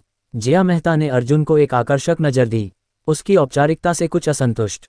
मेहता परिवार पीढ़ियों से चिकित्सा का अभ्यास करता है और दिल्ली और सूरत में भी एक सदी पुराना परिवार है। मल्होत्रा परिवार के साथ घनिष्ठ संबंध रखता है। मल्होत्रा परिवार की सुरक्षा के कारण दिल्ली और सूरत में कोई भी मेहता परिवार से पंगा लेने की हिम्मत नहीं करता। इसी तरह अगर मल्होत्रा परिवार में कोई बीमार पड़ता है तो मेहता परिवार सबसे पहले इलाज में मदद करता है। और वह और अर्जुन बचपन से एक दूसरे को जानते हैं। उनका रिश्ता लगभग भाई बहन जैसा है। हाँ, अगर मैं औपचारिक नहीं रहा तो मैं आज मुसीबत में पड़ जाऊंगा। तुम्हें गौरव वर्मा का हरम सदस्य होने का आदेश किसने दिया? वह धिक्कार का घोड़ा वाकई पागल है। हाय मेरी प्यारी छोटी जिया बहन का उसके लिए गिरना बहुत बर्बादी है। लेखक का दिमाग खराब हो गया होगा। अचानक विचारों की एक कड़ी सुनकर जिया मेहता स्तब्ध रह गई। मैं गौरव वर्मा के हरम की सदस्य हूँ। गौरव वर्मा कौन है? उसने अपनी आंखें चौड़ी की और अर्जुन को देखा। अर्जुन, तुमने क्या कहा? हो, मैंने कुछ नहीं कहा। अर्जुन ने अपनी नाक छुई।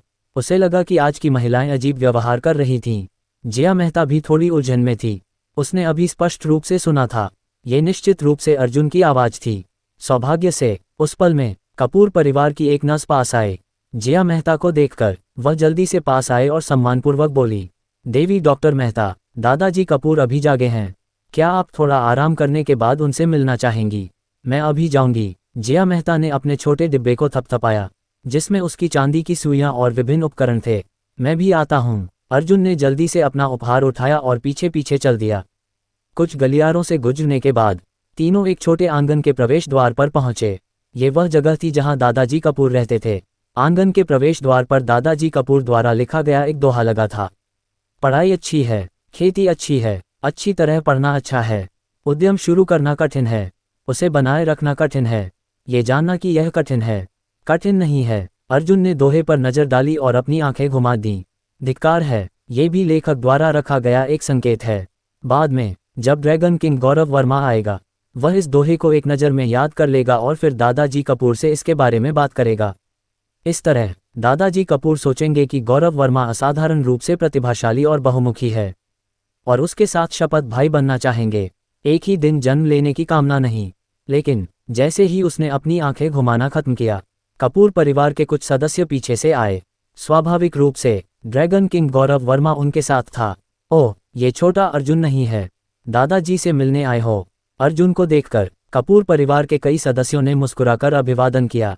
नमस्ते चाचा, नमस्ते चाची। अर्जुन ने भी जल्दी से कपूर परिवार के बुजुर्गों को मुस्कुराकर अभिवादन किया।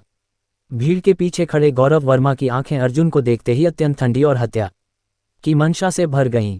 उसने इस दूसरे पीढ़ी के धनी को मारने की योजना बनाई थी जो उससे महिलाओं के लिए प्रतिस्पर्धा करने की हिम्मत करता था।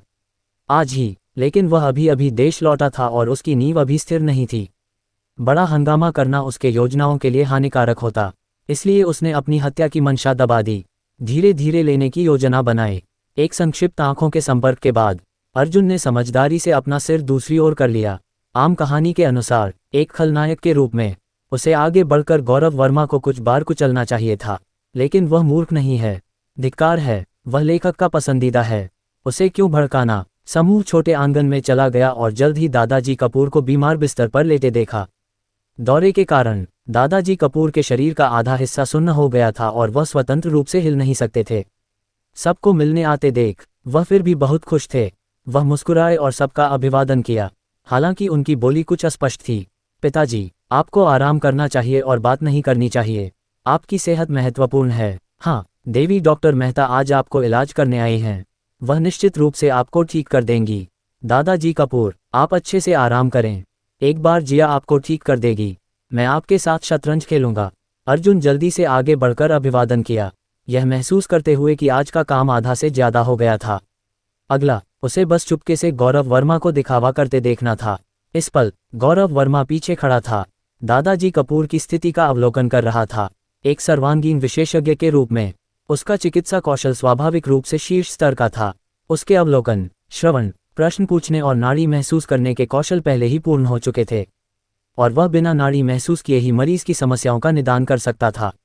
उसके बगल में रणवीर कपूर खड़ा था, कपूर परिवार के दूसरे बुजुर्ग का इकलौता बेटा। वह सुंदर था, थोड़ा स्ट्रैंड चेहरा, निश्चित रूप से धनी सुंदर पुरुष के मानक पर खरा। केवल प्रतिभा के मामले में वह दिल्ली और सूरत के दूसरे पीढ़ी के धनियों में औसत से ऊपर माना जाता था, लेकिन सोनम कपूर की तुलना में वह बहुत पीछे था। कपूर परिवार पहले 4 प्रमुख परिवारों में तीसरे स्थान पर था। सिंघानिया परिवार से प्रतिस्पर्धा करने में असमर्थ, लेकिन सोनम कपूर के कंपनी में शामिल होने के बाद कपूर परिवार की संपत्ति केवल 3 साल में 80 अरब बढ़ गई। इससे उसका व्यवसाय में उत्कृष्ट प्रतिभा दिखा। उसकी प्रतिभा इतनी चमकदार थी कि रणवीर कपूर को औसत और महत्वहीन बना दिया। इसके प्रति असंतुष्ट रणवीर कपूर ने अंततः बाहरी लोगों के साथ साठगांठ करके कपूर परिवार की सत्ता हथियाने का विकल्प चुना।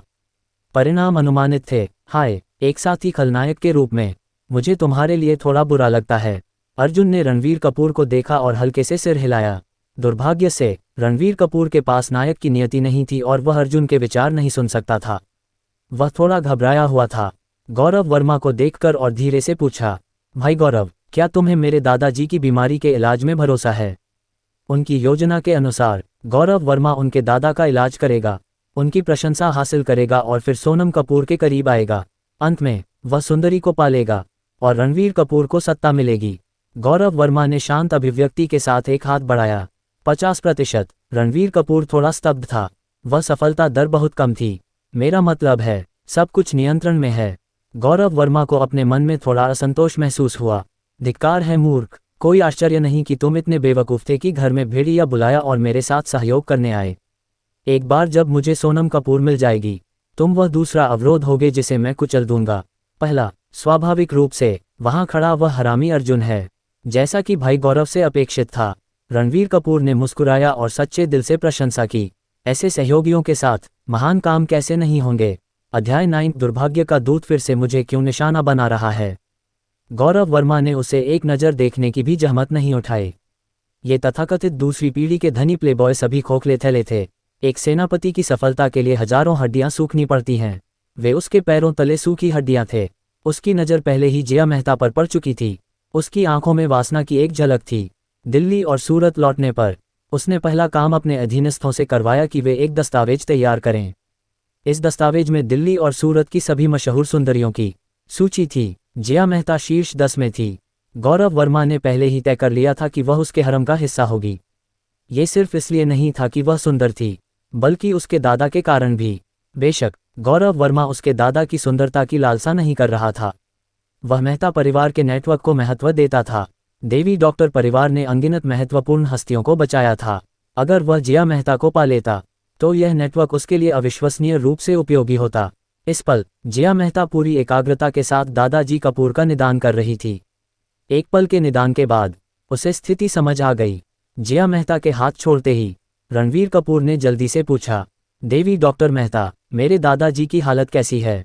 दौरे के कारण नसें अवरुद्ध हो गई हैं, साथ ही कुछ अन्य जटिलताएं हैं जिससे आंशिक पक्षाघात हुआ है, लेकिन ये कोई बड़ी समस्या नहीं है। मैं घोस्ट गेट 13 नीडल्स का उपयोग करके नसों को साफ कर सकती हूँ। बोलते हुए जिया मेहता ने अपना डिब्बा खोला और अपनी चांदी की सुइयां निकालीं। फिर उसने अर्जुन की ओर इशारा किया और पुकारा, भाई अर्जुन, आओ और मेरी सुइयों को स्टलाइज करने में मदद करो। हो, मुझे यकीन नहीं कि मैं ये कर सकता हूँ। हालांकि एक पुरुष को यह नहीं कहना चाहिए कि वह नहीं कर सकता। अर्जुन को वाकई लगा कि वह नहीं कर सकता। धिक्कार है, मैं पहले ही लेट गया हूँ और फिर भी मुझे गोली मार दी जाती है। जल्दी करो, पहले तुम बहुत कुशल नहीं थे, यहाँ केवल तुम ही हो जो मेरी सुई का क्रम जानते हो। जिया मेहता ने आग्रह किया। इस पल अर्जुन बल्कि बिस्तर पर लेटकर दौरा पड़ने वाला होता, लेकिन सबके सामने वह इतने छोटे काम से इनकार नहीं कर सकता था, वरना ये दादाजी कपूर का अनादर लगता। जैसे ही उसने चांदी की सुइयों को स्टलाइज करने के लिए उठाया, उसने गौरव वर्मा को हत्या की मंशा के साथ उसे घूरते हुए देखा। तुम्हें धिक्कार, दुर्भाग्य का आदमी, इसका मुझसे क्या लेना देना?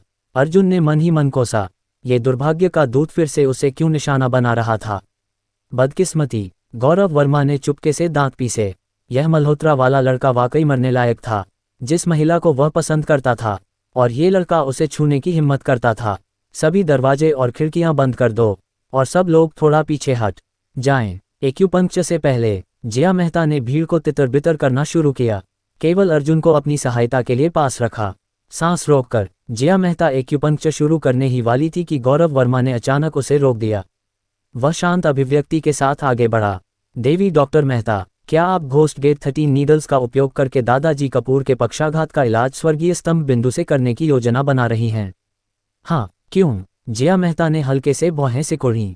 उसने अभी अभी अपनी ऊर्जा और आत्मा को समायोजित किया था, और रुकावट डालने से वह थोड़ा नाराज हुई। मुझे लगता है यह अनुचित है।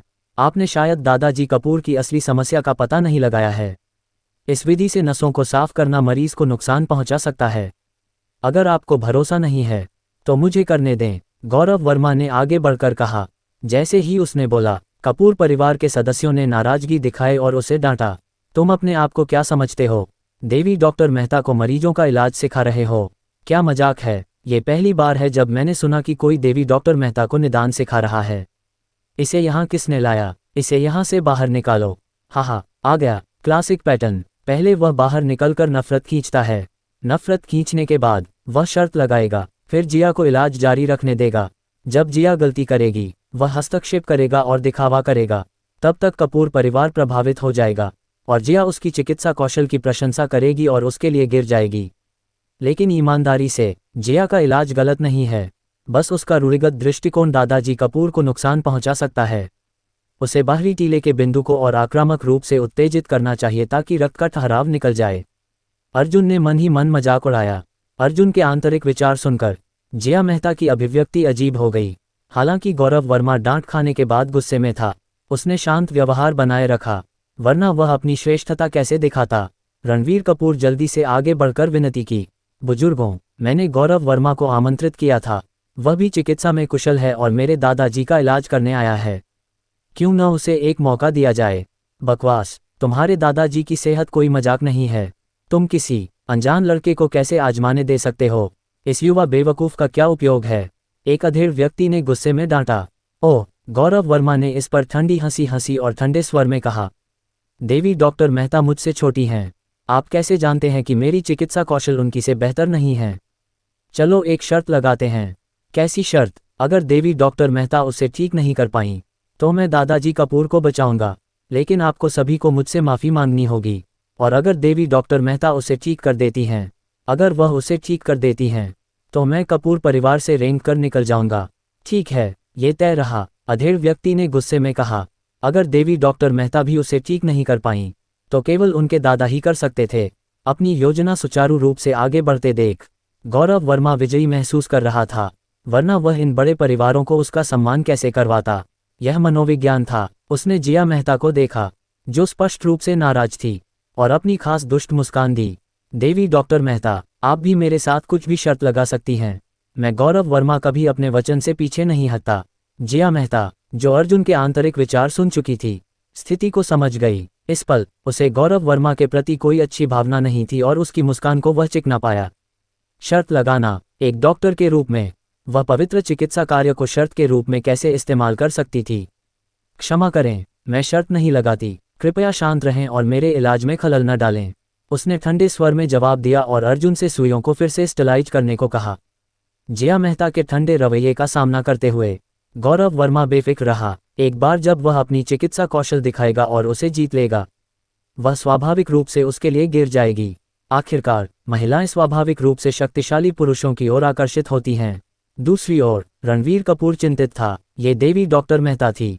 उसने उम्मीद की थी कि गौरव वर्मा पहले उसके दादा का इलाज करेगा और उसे आमंत्रित करने वाले के रूप में उसे श्रेय मिलता, लेकिन गौरव वर्मा की आत्मविश्वास भरी दुष्ट मुस्कान देखकर वह आश्वस्त हो गया। देखो भाई गौरव ऐसे मुस्कुरा रहे हैं, सब कुछ उनके नियंत्रण में होना चाहिए। कोई आश्चर्य नहीं कि तुम भाई गौरव हो। हाय, ऐसा लगता है कि मुझे गलत याद नहीं था। इलाज के बाद दादाजी कपूर में अभी भी रक्त का ठहराव रहेगा।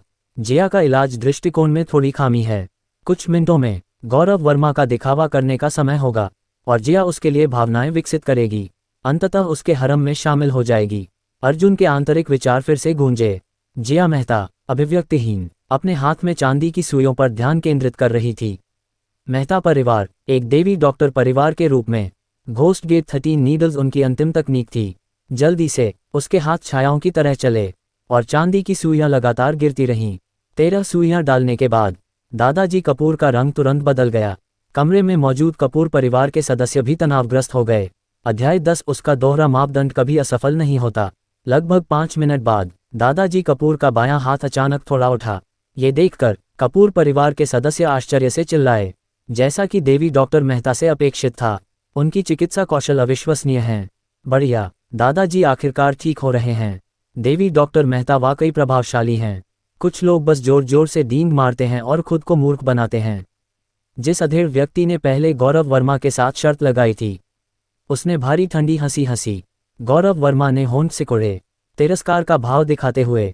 घोस्ट गेट 13 नीडल्स वाकई प्रभावशाली थे, लेकिन उनकी अपनी सर्वोच्च दिव्य सुई विश्व की नंबर 1 सुई तकनीक थी। जिया मेहता नाम की यह छोटी लड़की अभी भी उससे बहुत पीछे थी। जब वह उसकी औरत बनेगी, तो वह उसे अपनी अंतिम कौशल सिखाने में कोई आपत्ति नहीं करेगा। दादाजी कपूर के हाथ से चांदी की सुइयां निकालने के बाद जिया मेहता ने पूछा, दादाजी कपूर, आप अब कैसा महसूस कर रहे हैं?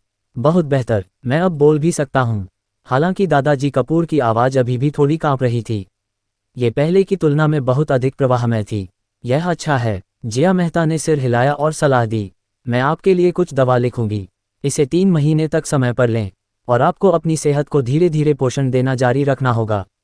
बोलने के बाद उसने अपने छोटे डिब्बे से कागज़ और कलम निकाली और नुस्खा लिखना शुरू किया। अरे गौरव लड़के, अब तुम्हें क्या कहना है? इस पल अधेड़ व्यक्ति आगे बढ़ा। उसने गौरव वर्मा को घूरा और कहा, मैं तुम्हारे लिए मुश्किल नहीं खड़ी करूंगा। तुम्हें रेंग कर बाहर निकालना कपूर परिवार की गरिमा को धूमिल करेगा, लेकिन तुम्हें देवी डॉक्टर मेहता से माफ़ी मांगनी होगी। ओह, गौरव वर्मा ने ठंडी हंसी हंसी, 3 उंगलियां उठाकर, क्या आपको यकीन है कि वह ठीक हो गए हैं? ऐसा करो, मैं गिनूंगा, और अगर 3 मिनट बाद दादाजी ठीक रहे, तो मैं घुटनों पर बैठकर माफ़ी मांगूंगा। अभी भी जिद कर रहे हो? ठीक है। अधेड़ व्यक्ति ने अपनी घड़ी से समय शुरू किया। इस घमंडी लड़के को और बर्दाश्त नहीं कर सका। कपूर परिवार के सदस्य भी उसे गुस्से से घूर रहे थे। जैसे ही 3 मिनट खत्म होंगे, वे सुनिश्चित करेंगे कि यह लड़का कीमत चुकाए। गौरव वर्मा के शब्द सुनकर जिया मेहता तुरंत समझ गई। सब कुछ वैसा ही था जैसा भाई अर्जुन ने कहा था। उसने जल्दी से दादाजी कपूर की कलाई पकड़ी और दोबारा जांच की। निश्चित रूप से कुछ रक्त के थक्के जमा होने लगे थे। उसने शुरू में पारंपरिक दवा का उपयोग करके दादाजी के कमजोर शरीर को धीरे धीरे ठीक करने की योजना बनाई थी, लेकिन स्थिति बदलने के साथ उसे इलाज की योजना बदलनी पड़ी। भाई अर्जुन, कृपया मेरे लिए एक और चांदी की सुई स्टलाइज करो। उसने अर्जुन की ओर देखा और निर्देश दिया। ठीक है, अर्जुन ने सिर हिलाया, थोड़ा उलझन में दिखा। ये लड़की एक और चांदी की सुई क्यों चाहती है? क्या उसने समस्या का पता लगा लिया है? अर्जुन के विचार सुनकर जिया मेहता ने हल्के से मुस्कुराया। तुम्हारी वजह से मेरे भाई अर्जुन, अगर तुमने मुझे नहीं बताया होता तो मुझे कैसे पता चलता? उसने चांदी की सुई को दादाजी के पिंडली पर बाहरी टीले के बिंदु में सटीक रूप से डाला। इस सुई के बाद दादाजी की पिंडली पर एक बड़ा लाल धब्बा दिखाई दिया। जिया मेहता ने जल्दी से कुछ और सुइयां डालीं और जल्द ही दादाजी की पिंडली से रक्त के थक्के बहने लगे। तौलिया। जिया मेहता ने अपना हाथ बढ़ाया। अर्जुन ने जल्दी से उसे एक तौलिया दिया और उसने इसका उपयोग दादाजी के रक्त के थक्कों को पोंछने के लिए किया। जिया मेहता के कार्यों से गौरव वर्मा हक्का बक्का रह गया। असली मस्खरा वह स्वयं था। इस महिला ने इस छिपी स्थिति का पता कैसे लगाया? अगर उसकी चिकित्सा कौशल वाकई इतनी उच्च थी तो उसे शुरू से ही सब कुछ ठीक कर देना चाहिए था। ये समझ में नहीं आता था। उसके पीछे खड़े अधेड़ व्यक्ति ने देखा कि 3 मिनट बीत चुके थे और गहरे रंग के साथ कहा, डॉक्टर गौरव, 3 मिनट खत्म हो गए हैं। क्या आपको अपना वादा पूरा नहीं करना चाहिए? गौरव वर्मा अत्यंत शर्मिंदा था।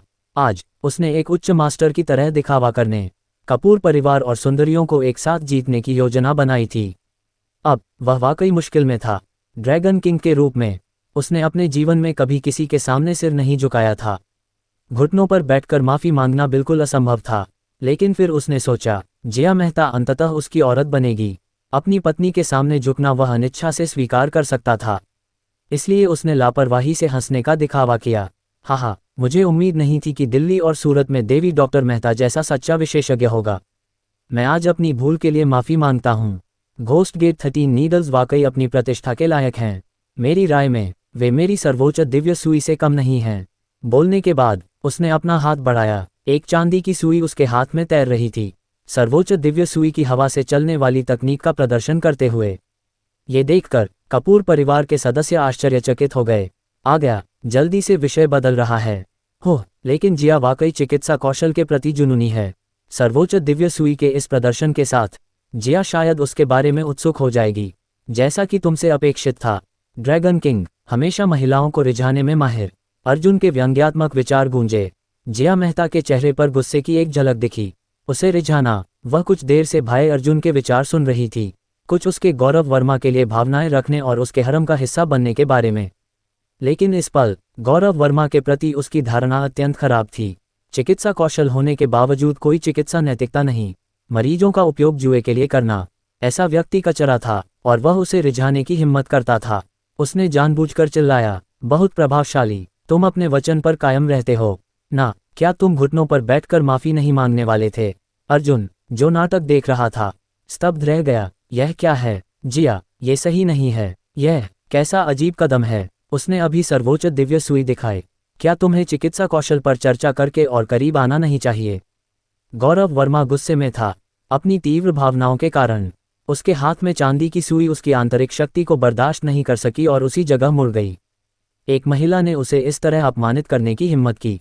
अगर वह और उसके परिवार के संबंध न होते तो वह पहले ही लाश होती। इस पल रणवीर कपूर ने बीच में आकर माहौल को हल्का किया। हाँ, ये पहले बस एक मजाक था। सभी लोग इसे गंभीरता से न लें। आप दोनों महान डॉक्टर हैं और आपको एक दूसरे से सीखना चाहिए। हाँ, ये बस एक मजाक था, इसे गंभीरता से लेने की जरूरत नहीं। अधेड़ व्यक्ति ने भी अपने स्वर को नर्म किया, बीच बचाव करने की कोशिश की। उन्होंने भी देख लिया था, इस घमंडी युवक में कुछ वास्तविक कौशल था। उसे कुछ सम्मान देना भविष्य में उपयोगी हो सकता था। गौरव वर्मा की अभिव्यक्ति थोड़ी नर्म हुई और वह मुस्कुराया। ये पहले गुस्से का पल था, लेकिन मैंने आज हद पार कर दी। अगर मिस मेहता को बुरा न लगे तो आज रात हम रात के खाने पर मिले ताकि मैं इसका प्रायश्चित कर सकूं। हाँ, अपने वचन के सच्चे। ड्रैगन किंग, जैसा कि तुमसे अपेक्षित था, अगर कोई खलनायक शर्त हार जाता तो तुम उसे आधा मार डालते। उसे रिझाने में असफल होने पर तुम एक और योजना बनाते हो। तुम एक चालाक टैडी कुत्ते की तरह हो, चलता फिरता ढेर करने वाला। ठीक है, मैं हार मानता हूँ। अर्जुन ने अपनी आंखें घुमाईं। उसका दिमाग व्यंग्यात्मक विचारों से भरा था। मुझे बुरा लगता है। जिया मेहता ने ठंडी हंसी हंसी और निर्णायक रूप से मना कर दिया। इतनी देर तक भाई अर्जुन की बड़बड़ाहट सुनने के बाद वह पहले ही जान चुकी थी कि वह कैसा व्यक्ति था। गौरव वर्मा शर्मिंदा और गुस्से में था, लेकिन तभी किसी ने दरवाजा खोला, जिससे अटपटा माहौल टूट गया। सोनम कपूर बाहर से अंदर आए। उसकी आंखों में ठंडक की एक झलक थी। अध्याय 11, तुम्हारी मुस्कान घिनौनी है। सोनम कपूर को आते देख गौरव वर्मा के दिल का गुस्सा तुरंत शांत हो गया। उसकी जगह एक खास इच्छा ने ले ली। उसने कई सुंदरियां देखी थीं, लेकिन कोई भी चीनी पोशाक को सोनम कपूर की तरह खूबसूरती से नहीं पहन सकती थी। कोई आश्चर्य नहीं कि वह औरत थी जिसे उसने निशाना बनाया था। जल्द ही वह और कपूर परिवार उसके होंगे। जब उसने देखा कि सोनम कपूर उसकी ओर देख रही है, उसने तुरंत अपनी खास दुष्ट मुस्कान दिखाई। यह उसका महिलाओं को रिझाने का अंतिम हथियार था। उसने इसे दर्पण के सामने हजारों बार अभ्यास किया था। एक दुष्ट मुस्कान जिसमें विद्रोही छटा थी। ठीक इतनी ठंडक की एक महिला की जिज्ञासा जागे। पवित्र नरक, क्या तुम सामान्य रूप से मुस्कुरा सकते हो? क्या तुम्हें अपना मुंह इस तरह मोड़ने से मर जाएगा? अगर मैं तुम्हें हरा सकता तो मैं तुम्हारा मुंह टेप से बंद कर देता। तुम कुत्ते! धिक्कार है बेवकूफ़ लेखक। मुझे विश्वास नहीं होता कि इस तरह की मुस्कान वाकई महिलाओं को आकर्षित कर सकती है। पास में खड़े अर्जुन ने उस मुस्कान को देखकर मन ही मन तंज कसा। जिया मेहता उसकी आंतरिक आवाज़ सुनकर जोर से हंसने से खुद को रोकने की कोशिश कर रही थी। सोनम कपूर ने भी अर्जुन के विचार सुने, लेकिन इस पल वह हंसने के मूड में नहीं थी। कंपनी लौटने के बाद उसने तुरंत परियोजना को रोक दिया और कपूर परिवार के सभी संसाधनों को जांच शुरू करने के लिए जुटा लिया। उसकी जांच के बाद चीजें वैसी ही निकली जैसा अर्जुन ने कहा था। उसके चचेरे भाई रणवीर कपूर ने एक नई ऊर्जा परियोजना को आगे बढ़ाया था, जो एक जाल था। उसे और जांच करने की जरूरत थी ताकि पर्याप्त सबूत इकट्ठा हो सकें, वरना दुश्मन को सतर्क कर देता। वह बिस्तर के पास गई, चिंता के साथ दादाजी कपूर का हाथ पकड़ा। दादाजी, आप बेहतर महसूस कर रहे हैं? बहुत बेहतर, बस थोड़ा थक गया हूँ। दादाजी कपूर की बोली अब अधिक प्रवाह में हो रही थी, हालांकि उनका स्वर अभी भी कुछ कमजोर था। तो अच्छे से आराम करें, हम बाद में आपसे मिलने आएंगे, सोनम कपूर ने धीरे से याद दिलाया। उन्हें चादर ओढ़ाए, समूह छोटे आंगन से निकल गया। केवल देखभाल करने वाले को बूढ़े व्यक्ति की देखभाल के लिए छोड़ दिया। अरे, पहले ही 3 बज गए, मुझे क्लिनिक वापस जाना है। जिया मेहता का फ़ोन अलार्म अचानक बजा। उसने अपने फ़ोन पर नज़र डाली और सभी को विदाई दी। सावधान रहें, देवी डॉक्टर मेहता, हमसे अक्सर मिलने आएं। देवी डॉक्टर मेहता। कपूर परिवार के सदस्य सभी मुस्कुराए और जिया मेहता का अभिवादन किया। जिया मेहता ने सिर हिलाया, फिर अर्जुन की ओर आंख मारी और बोली, भाई अर्जुन, तुम मुझे अलविदा क्यों नहीं कह रहे? ओह, अलविदा। अर्जुन ने जबरदस्ती मुस्कुराते हुए हाथ हिलाया। हाय लड़की, ऐसा नहीं है कि मैं अलविदा नहीं कहना चाहता, लेकिन मेरी हिम्मत नहीं होती। वह मूर्ख गौरव वर्मा सोचता है कि तुम उसकी औरत हो। अगर मैं तुम्हारे बहुत करीब आया तो वह मेरे पीछे पड़ जाएगा। अर्जुन की आंतरिक आवाज़ सुनकर जिया मेहता को थोड़ी घिन आई। उसकी औरत, उफ, गंदगी खाओ। इस पल गौरव वर्मा अत्यंत नाराज था। चाहता था कि वह अर्जुन को एक घूंसा मारकर मार डाले। जिस औरत को वह पसंद करता था, वह किसी दूसरे पुरुष को इतने प्यार से भाई कैसे कह सकती थी? लेकिन उसके चेहरे पर शांति बनी रही और उसने पहल करके जिया मेहता का अभिवादन किया। देवी डॉक्टर मेहता, अगर सुविधाजनक हो तो मैं कुछ दिनों में आपके घर आना चाहूँगा। मैंने सुना है कि पुराने देवी डॉक्टर मेहता का चिकित्सा कौशल असाधारण है और मैं उनसे सीखना चाहता हूँ। सुविधाजनक नहीं, स्वागत नहीं, मत आना। जिया मेहता की अभिव्यक्ति तुरंत बदल गई और उसने गौरव वर्मा पर कुछ शब्द फेंकने के बाद ठंडे स्वर में मुंह फेर लिया। उसे देखकर ही उसे घिन आती थी। गौरव वर्मा को आंतरिक चोट लगी, किसी को मारने की इच्छा हुई। पहली बार उसे किसी औरत को रिझाने में इतनी मुश्किल हो रही थी, लेकिन वह अब गुस्सा नहीं कर सकता था, क्योंकि उसकी योजना अभी खत्म नहीं हुई थी। सोनम कपूर अभी भी यहाँ थी। उसने रणवीर कपूर की ओर देखा। रणवीर कपूर तुरंत समझ गया। मुस्कुराते हुए सोनम कपूर के पास गया। वैसे बहन, मैं तुम्हें एक युवा प्रतिभा से मिलवाता हूँ। ये गौरव वर्मा है, देवी डॉक्टर गौरव। उसका चिकित्सा कौशल देवी डॉक्टर मेहता के बराबर है। गौरव वर्मा ने गहरी सांस ली और अपनी खास दुष्ट मुस्कान फिर से शुरू की। वह सोनम कपूर के पास गया और हाथ बढ़ाया। मिस कपूर, आपसे मिलकर खुशी हुई। सोनम कपूर ने उसे बस ठंडी नज़र से देखा। उसका हाथ मिलाने का कोई इरादा नहीं था। उसने ठंडे स्वर में कहा, क्या किसी ने तुम्हें कुछ बताया है? क्या तुम्हारी मुस्कान घिनौनी है? गौरव वर्मा की मुस्कान तुरंत जम गई। माहौल असहनीय रूप से अटपटा हो गया, जिससे वह अपनी जिंदगी पर सवाल उठाने लगा। घिनौनी मुस्कान, इस टिप्पणी ने उसकी आत्मसम्मान को ठेस पहुंचाई थी। यह उसकी सबसे गर्व करने वाली आकर्षण की स्रोत थी। उसका औरतों को रिझाने का अजेय हथियार। हाँ, अर्जुन अपनी हंसी रोक नहीं सका। धिक्कार है, आखिरकार किसी ने वही कहा जो मैं सोच रहा था। गौरव वर्मा तुरंत मुड़ा और उसे घूरा। आंखों में हत्या की मंशा भरी थी। तुम किस बात पर हंस रहे हो? गौरव वर्मा ने दांत पीसकर पूछा। मुझे कुछ मजेदार याद आया। गौरव वर्मा की घूरती नजरों में अर्जुन की रीढ़ में ठंडक दौड़ गई। मन ही मन कोसते हुए, तुम मुझे क्यों घूर रहे हो? मैंने तुम्हारा अपमान नहीं किया। वैसे भी तुम्हारी मुस्कान घिनौनी है। क्या तुम इसे दर्पण में नहीं देख सकते? ये कैसा रवैया है? तुम युवा मास्टर अर्जुन को क्यों घूर रहे हो?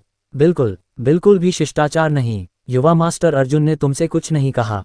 कुछ चिकित्सा कौशल होने में क्या खास है? तुम जैसे लोगों को हमारे कपूर परिवार में नहीं आना चाहिए। कई कपूर परिवार के सदस्यों ने गौरव वर्मा की अर्जुन को तीखी नज़र देखकर तुरंत अपनी नाराजगी जाहिर की। अर्जुन गहरे तक प्रभावित हुआ, लगभग रोने को हो गया। तुम लोग वाकई मुझे बहुत ज्यादा बचा रहे हो। कृपया अब और मत बचाओ। ऐसे कुछ और बार और मैं वाकई खत्म हो जाऊंगा। कपूर परिवार द्वारा सामूहिक रूप से उपहास किए जाने के बाद गौरव वर्मा की अर्जुन की ओर नज़र और अधिक विषैली हो गई। आज उसने जो सारी अपमान सहा, वह सब इस लड़के की वजह से था। लेकिन आज यहाँ आने के अपने उद्देश्य को याद करके उसने जल्दी से अपनी हत्या की मंशा दबा ली। मिस कपूर, हमारे बीच कोई गलतफहमी होगी। हम इसे किसी और समय बात करके सुलझा लेंगे। गौरव वर्मा ने सोनम कपूर को मुस्कुराकर कहा और फिर बड़े कदमों से चला गया। गौरव वर्मा को जाते देख रणवीर कपूर को बहुत अटपटा लगा। आज भाई गौरव के साथ उनकी योजना एक कदम भी आगे नहीं बढ़ी थी और उस लड़के ने तो युवा मास्टर अर्जुन को भी नाराज कर दिया, जिससे वह निराश था। मैं भाई गौरव को विदा करने जाता हूँ। उसने जल्दी से अपने परिवार को अलविदा कहा और गौरव वर्मा को सांत्वना देने के लिए उसके पीछे दौड़ा। भाई गौरव, आज की घटना अप्रत्याशित थी, इसे दिल पर मत लो। गौरव वर्मा गहरे चेहरे के साथ पूछा। अप्रत्याशित को भूल जाओ। क्या सोनम कपूर को मुझसे कोई रंजिश है? एक औरत द्वारा ये कहलवाना कि उसकी मुस्कान घिनौनी है उसे मनोवैज्ञानिक रूप से आहत कर गया था। अब उसके लिए पहले की तरह आत्मविश्वास भरी दुष्ट मुस्कान देना मुश्किल था। क्या ऐसा हो सकता है कि इन औरतों ने आज उसे अच्छा चेहरा नहीं दिया क्योंकि उसकी मुस्कान खराब थी? क्या यह आकर्षण इस देश में अप्रभावी है? अध्याय 12। एक बार फिर मैं उसके पैटर्न में फंस गया। मुझे इसके बारे में कुछ नहीं पता। रणवीर कपूर ने पूरी तरह उलझन में कहा। क्या मैं वाकई मुस्कुराने पर घिनौना लगता हूँ? खैर, वास्तव में नहीं, ये बस थोड़ा अनोखा है, रणवीर कपूर ने चतुराई से जवाब दिया। गौरव वर्मा लगभग इस हरामी को थप्पड़ मारकर मार डालने से खुद को रोक नहीं सका। ठंडी अभिव्यक्ति के साथ उसने रणवीर कपूर को घूरा और पूछा, उस मल्होत्रा लड़के और तुम्हारे परिवार का क्या रिश्ता है? हमारे परिवार पीढ़ियों से दोस्त हैं। युवा मास्टर अर्जुन हमारे बहुत करीब है। वह मेरी बहन का पूर्व प्रेमी भी था। रणवीर कपूर ने जल्दी जवाब दिया। पूर्व प्रेमी? ये 3 शब्द सुनकर गौरव वर्मा की आंखों में हत्या की मंशा भर गई। जिस चीज को वह सबसे ज्यादा बर्दाश्त नहीं कर सकता था, वह थी उसकी औरत का किसी दूसरे पुरुष के साथ अंतरंग संपर्क होना। अर्जुन मल्होत्रा, तुम जानबूझकर मेरा विरोध कर रहे हो, है ना? तुम मेरी नज़र में आई किसी भी औरत को छोड़ते नहीं हो। हालांकि एक चिकित्सा विशेषज्ञ के रूप में वह बता सकता था कि सोनम कपूर अभी भी कुंवारी थी, जिससे उसका मूड थोड़ा सुधरा। एक पल सोचने के बाद गौरव वर्मा बोला, हम अपनी योजना में जल्दबाजी न करें। मैं पहले उस मल्होत्रा लड़के से निपटूंगा ताकि वह हमारे योजना में गड़बड़ न करे। बिल्कुल सही भाई गौरव, तुम वाकई बुद्धिमान हो। रणवीर कपूर ने सच्चे दिल से प्रशंसा की। मल्होत्रा परिवार की खरबों की संपत्ति वहां थी। अगर उन्होंने कपूर परिवार की मदद के लिए हाथ बढ़ाया तो क्या वह और गौरव वर्मा की योजना बर्बाद नहीं हो जाएगी? तो भाई गौरव क्या करने की योजना बना रहे हैं? रणवीर कपूर ने उत्सुकता से पूछा। जब मल्होत्रा परिवार ढह जाएगा तब तुम्हें पता चलेगा, गौरव वर्मा ने हल्की मुस्कान के साथ जवाब दिया और स्पष्टीकरण देने की इच्छा नहीं की। कपूर परिवार छोड़ने के बाद वह सड़क किनारे खड़ा हुआ और फोन निकालकर कॉल किया। जब कॉल जुड़ा, एक मधुर महिला आवाज आई। ड्रैगन किंग, आपके क्या आदेश हैं? प्रिया ओबरॉय, मल्होत्रा ग्रुप में घुसपैठ कैसी चल रही है? ये सफल हो चुकी है। मैं वर्तमान में जनरल मैनेजर की सचिव हूँ। अच्छा, तुम्हारे पास 1 हफ्ता है मुझे चाहिए चीजें लाने के लिए। 1 महीने में मैं मल्होत्रा परिवार को दिल्ली और सूरत से गायब करना चाहता हूँ। इस बीच अभी भी कपूर परिवार में अर्जुन ने अचानक चीख मारी। धिक्कार है, मेरे बारे में कौन बात कर रहा है? अपनी नाक रगड़ते हुए अर्जुन ने अपने दिमाग में पूछा। बेकार सिस्टम, कहानी का हिस्सा पूरा करने का मेरा पुरस्कार कहाँ है? बीप, मेजबान ने दूसरा कहानी खंड सफलतापूर्वक पार कर लिया है। पुरस्कार, सभी जहरों के प्रति प्रतिरक्षा। इस पुरस्कार ने अर्जुन को काफी संतुष्ट किया। सभी जहरों के प्रति प्रतिरक्षा एक मूल्यवान संपत्ति थी। शहरी सुखद उपन्यासों में कौन सा नायक जहर का उपयोग नहीं करता, खासकर गौरव वर्मा जैसे, जो चिकित्सा जानता है। इसके साथ उसके अंत तक जीवित रहने की संभावना बढ़ गई थी। जैसे ही अर्जुन अच्छे मूड में चुपके से निकलने वाला था, सोनम कपूर ने उसका रास्ता रोक लिया। क्या चाहिए? अर्जुन ने ठंडे स्वर में पूछा। बहन, तुम मेरा रास्ता क्यों रोक रही हो? मुझे पता है तुम्हें मुझ पर क्रश है, लेकिन ये सही नहीं है, क्योंकि मैं वह पुरुष हूँ जिसे तुम कभी नहीं पा सकती। तुम्हारी नियति मेरे साथ नहीं है, ये गौरव वर्मा के साथ है, समझी? हालांकि मुझे नहीं पता कि तुमने आज उसकी मुस्कान को घिनौना क्यों पाया। तुम अंततः उसकी 105 डिग्री की मुस्कान के लिए गिर जाओगी। सोनम कपूर के होंठ हल्के से मुड़े। एक पुरुष जिसे वह नहीं पा सकती थी, मैं उसे और ज्यादा चाहती हूँ। गौरव वर्मा की मुस्कान के लिए गिरना, उफ, वह नरक में जा सकता है। क्या मैं तुमसे बस बात नहीं कर सकती? क्या तुम अपनी पूर्व प्रेमिका से इतनी नफरत करते हो? उसने आहत स्वर में पूछा और दयनीय दिखी।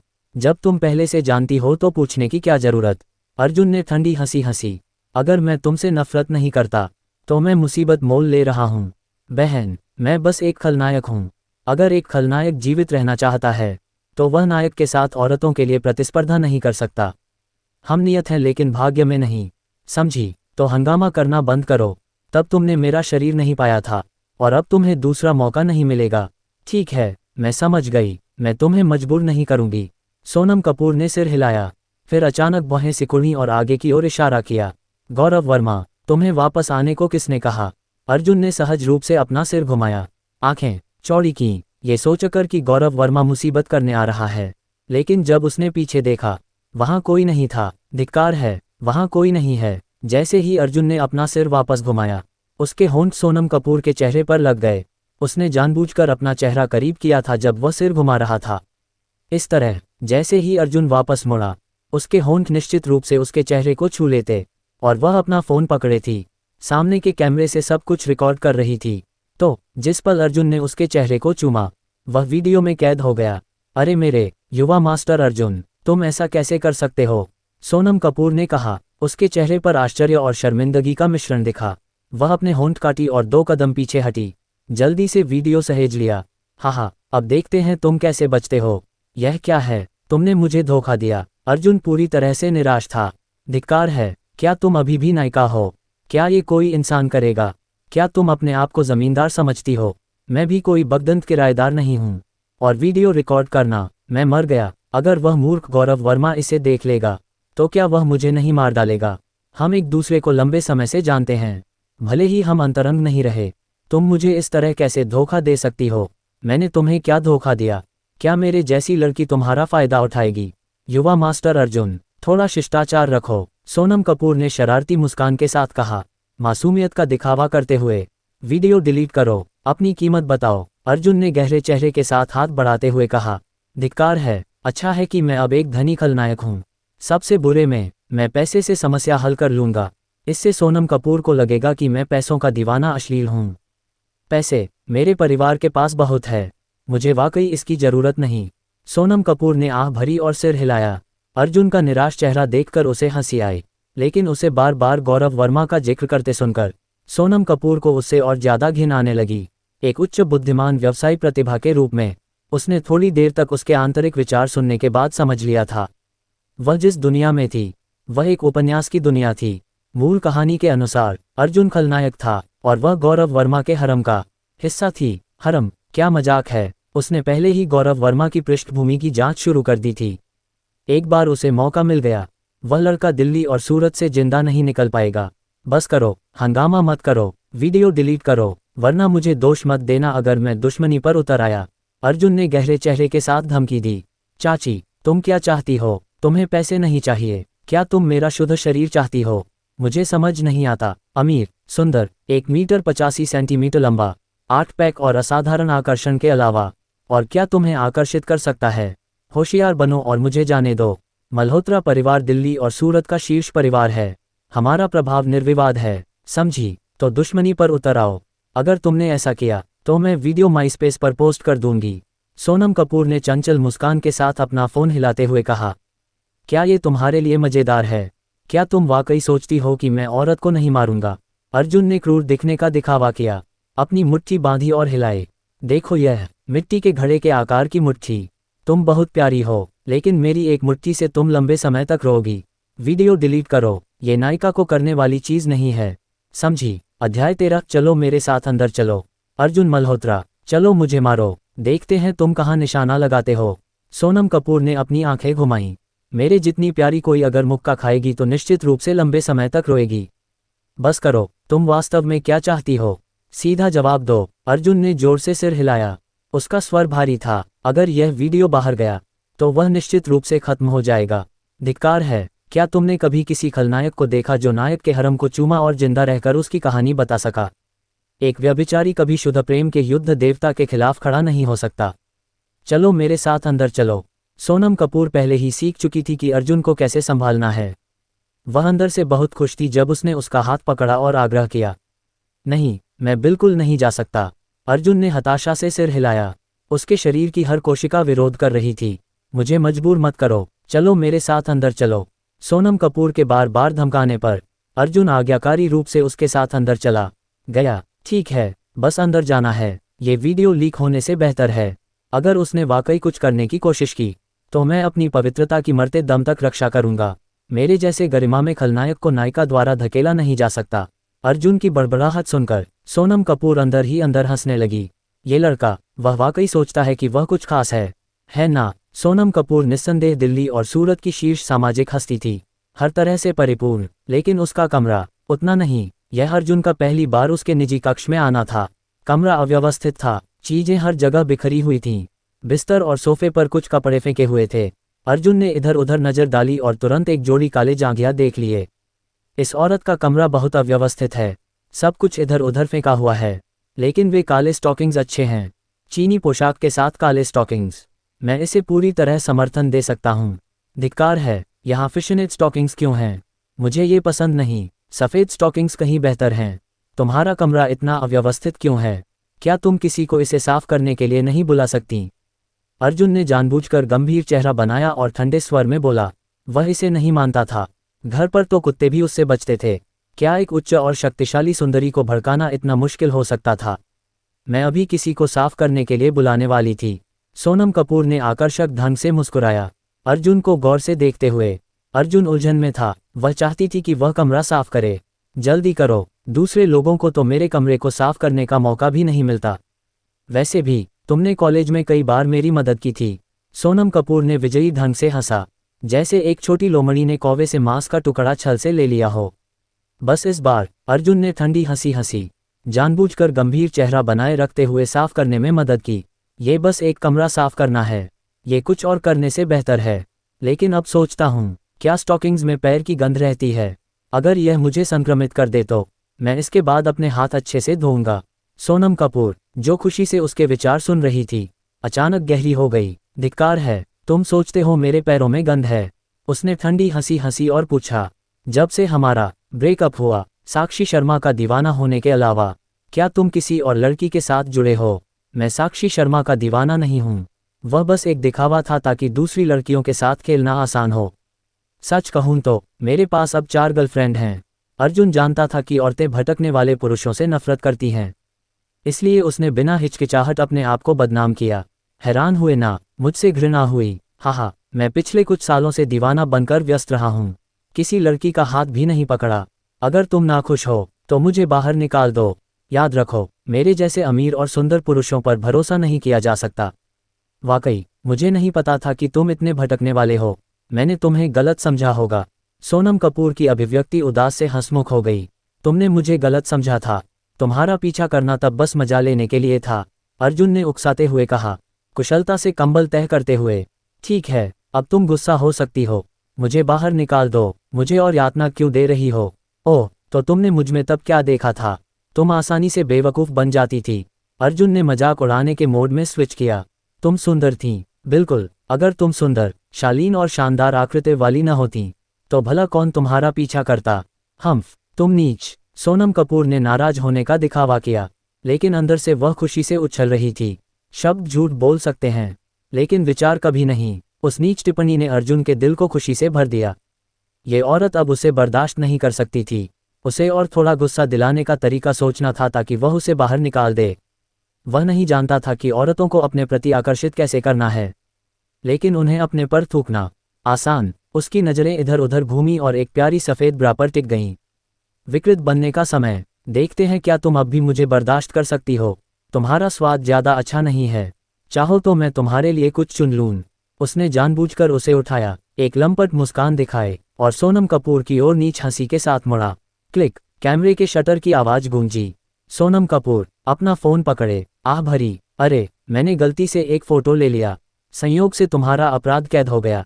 पहले तुमने मुझे चूमा, अब ये। मैं एक लड़की के रूप में अपनी प्रतिष्ठा कैसे बनाए रखूं? अर्जुन हक्का बक्का रह गया। यह क्या है? तुम नियमों से क्यों नहीं खेल रही हो? तुम फोटो क्यों ले रही हो?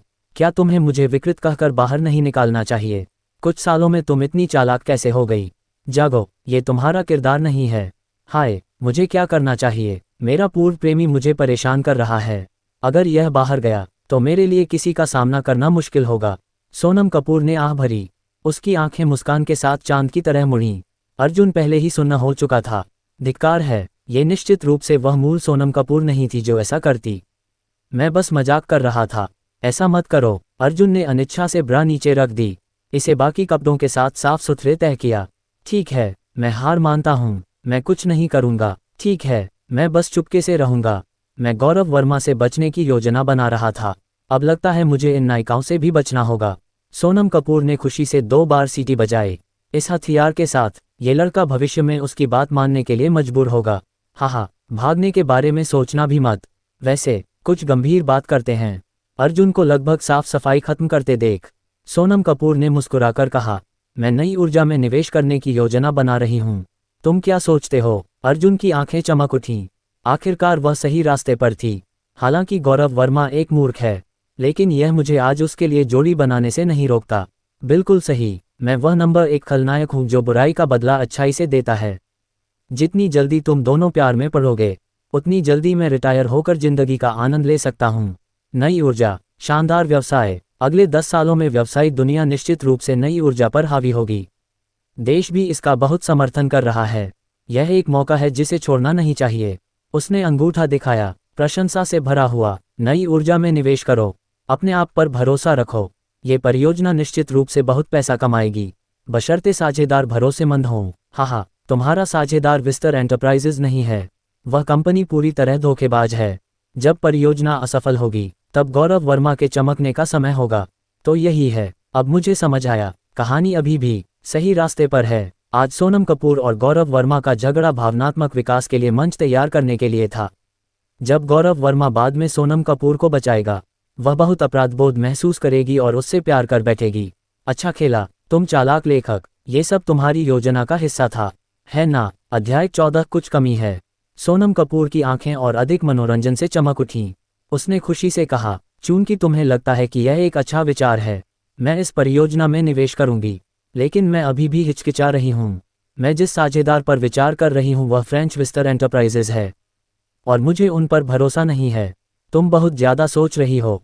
मैंने पहले उनके साथ काम किया है। वे नई ऊर्जा अनुसंधान में शीर्ष हैं। उनके साथ साझेदारी करके नवीनतम तकनीक प्राप्त करना मुनाफे की गारंटी देगा। अर्जुन ने गंभीरता से कहा, क्या इस मूर्ख लड़की की अंतर्ज्ञान थोड़ा ज़्यादा तेज है? विस्तर एंटरप्राइजेज में वाकई समस्याएं हैं, लेकिन गौरव वर्मा ने उन्हें छिपा लिया है। उनके फर्जी लेखा जोखा और कर चोरी कुछ समय तक उजागर नहीं होगी।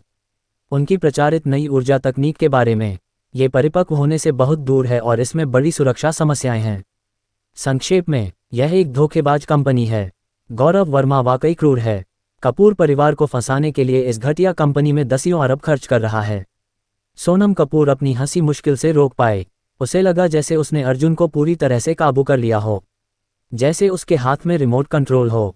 बस बटन दबाने की देर थी और ये लड़का प्रतिक्रिया देता। ठीक है, चूंकि तुम इतने आश्वस्त हो, कोई समस्या नहीं होनी चाहिए।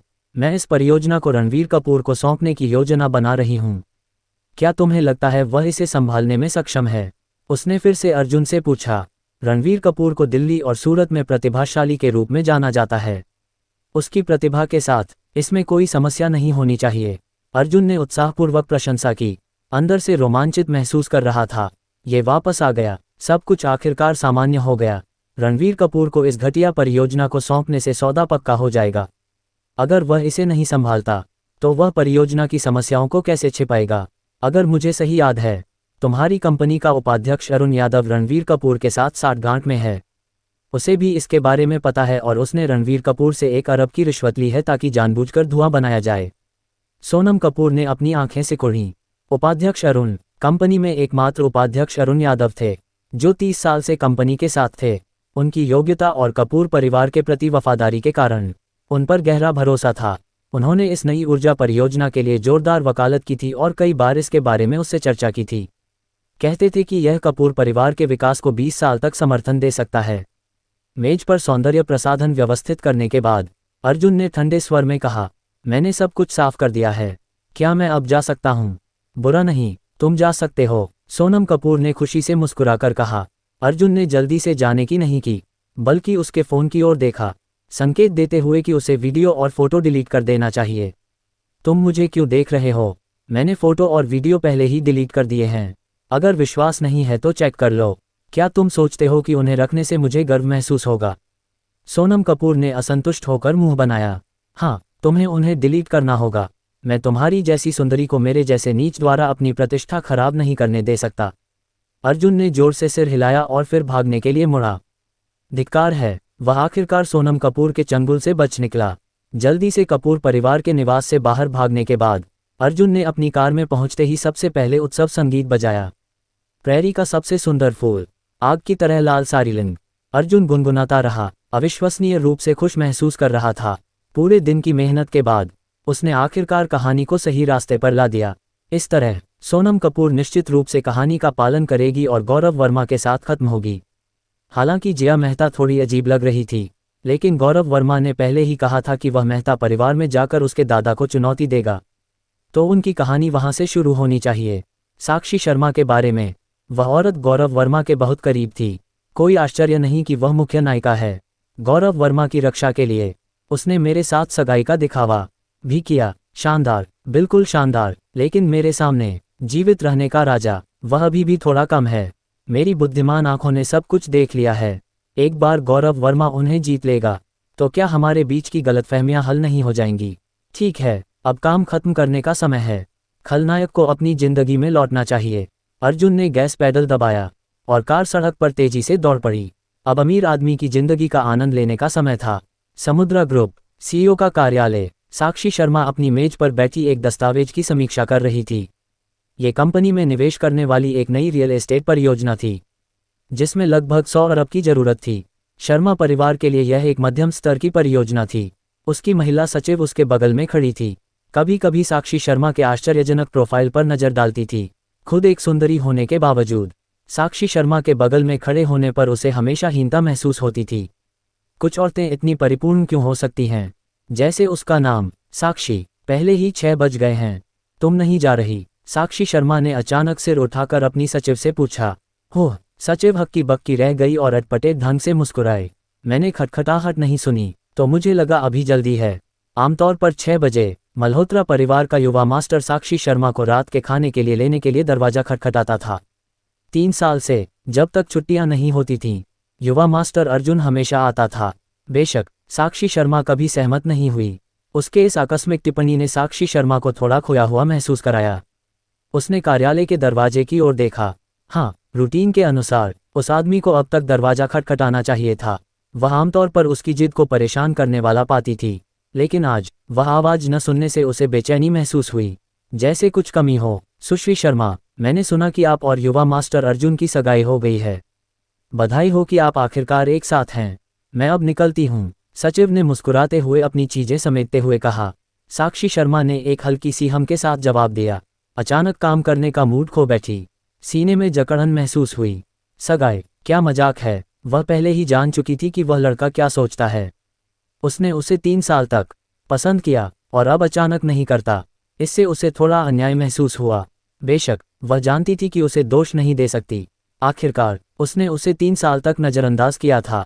मेरे साथ क्या गलत है? साक्षी शर्मा ने अपना सिर रगड़ा, अपना बैग उठाया और कार्यालय से निकल गई। बाहर निकलते समय कंपनी में बचे हुए कर्मचारियों ने उसे अभिवादन किया। हेलो सुश्री शर्मा, आपकी मेहनत के लिए धन्यवाद सुश्री शर्मा। दिन के लिए जा रही हैं सुश्री शर्मा? युवा मास्टर अर्जुन के साथ होने की बधाई। इन सभी उत्साही चेहरों को देखकर उसे और अधिक घुटन महसूस हुई।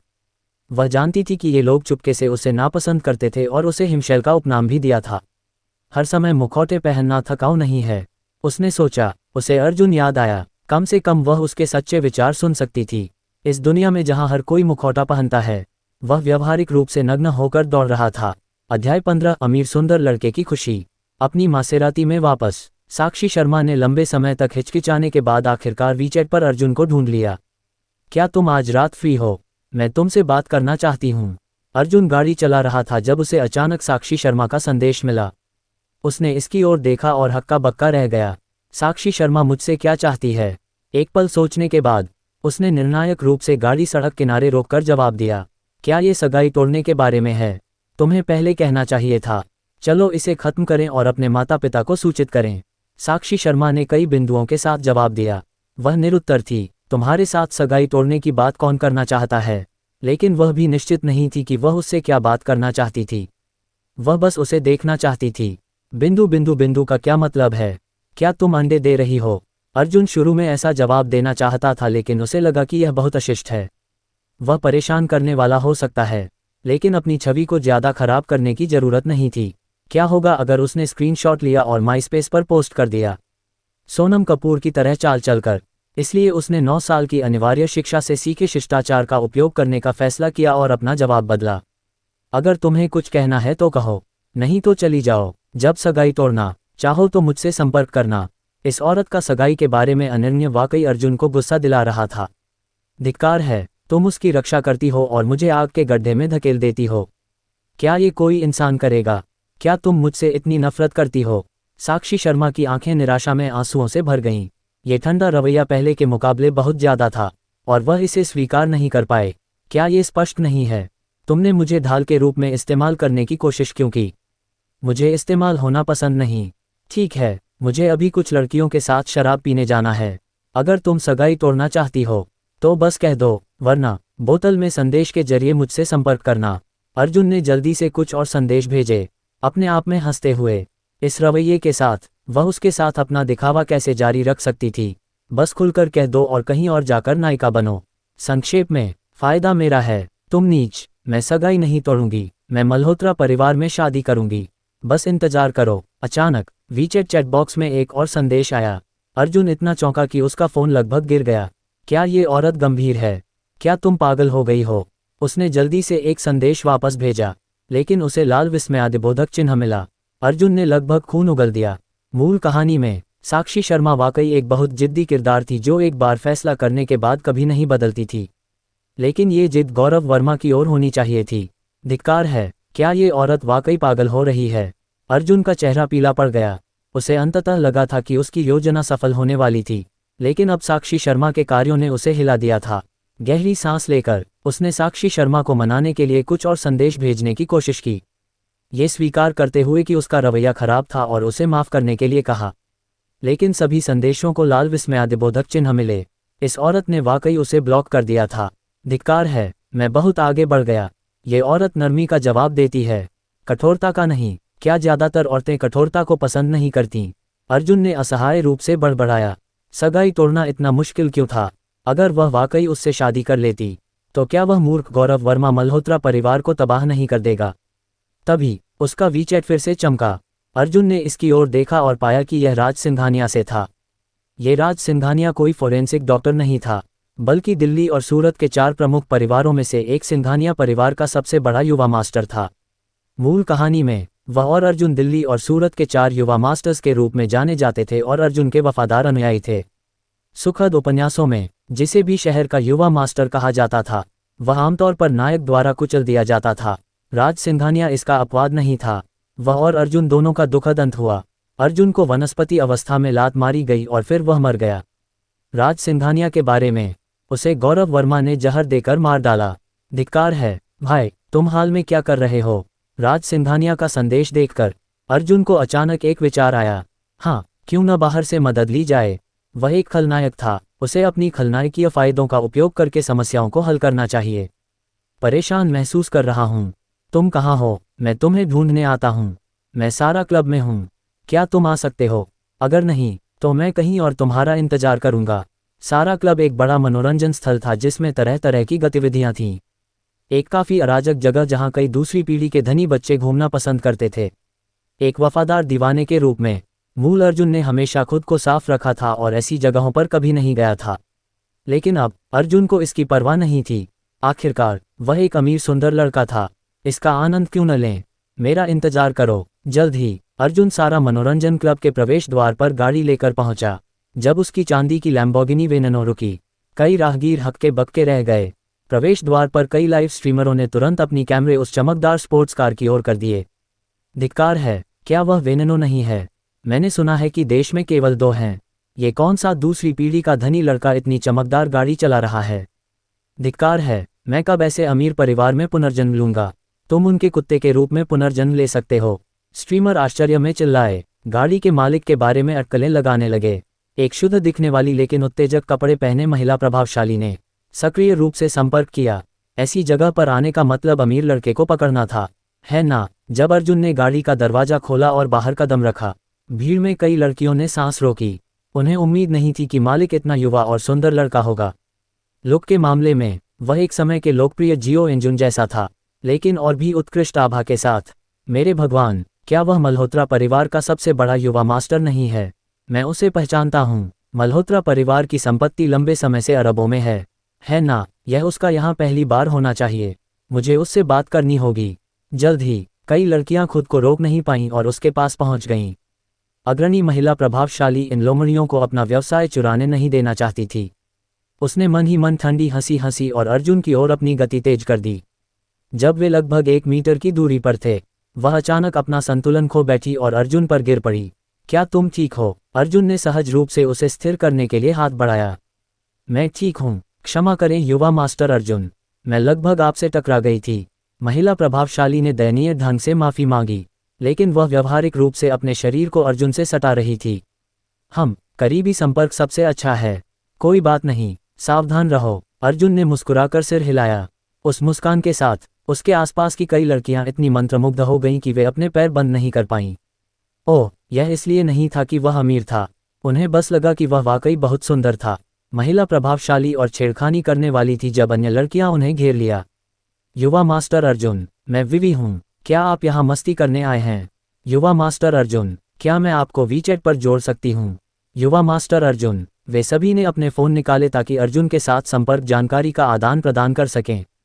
एक महिला स्ट्रीमर ने तो अपनी ड्रेस का गला नीचे खींचकर अपनी संपत्ति दिखाई।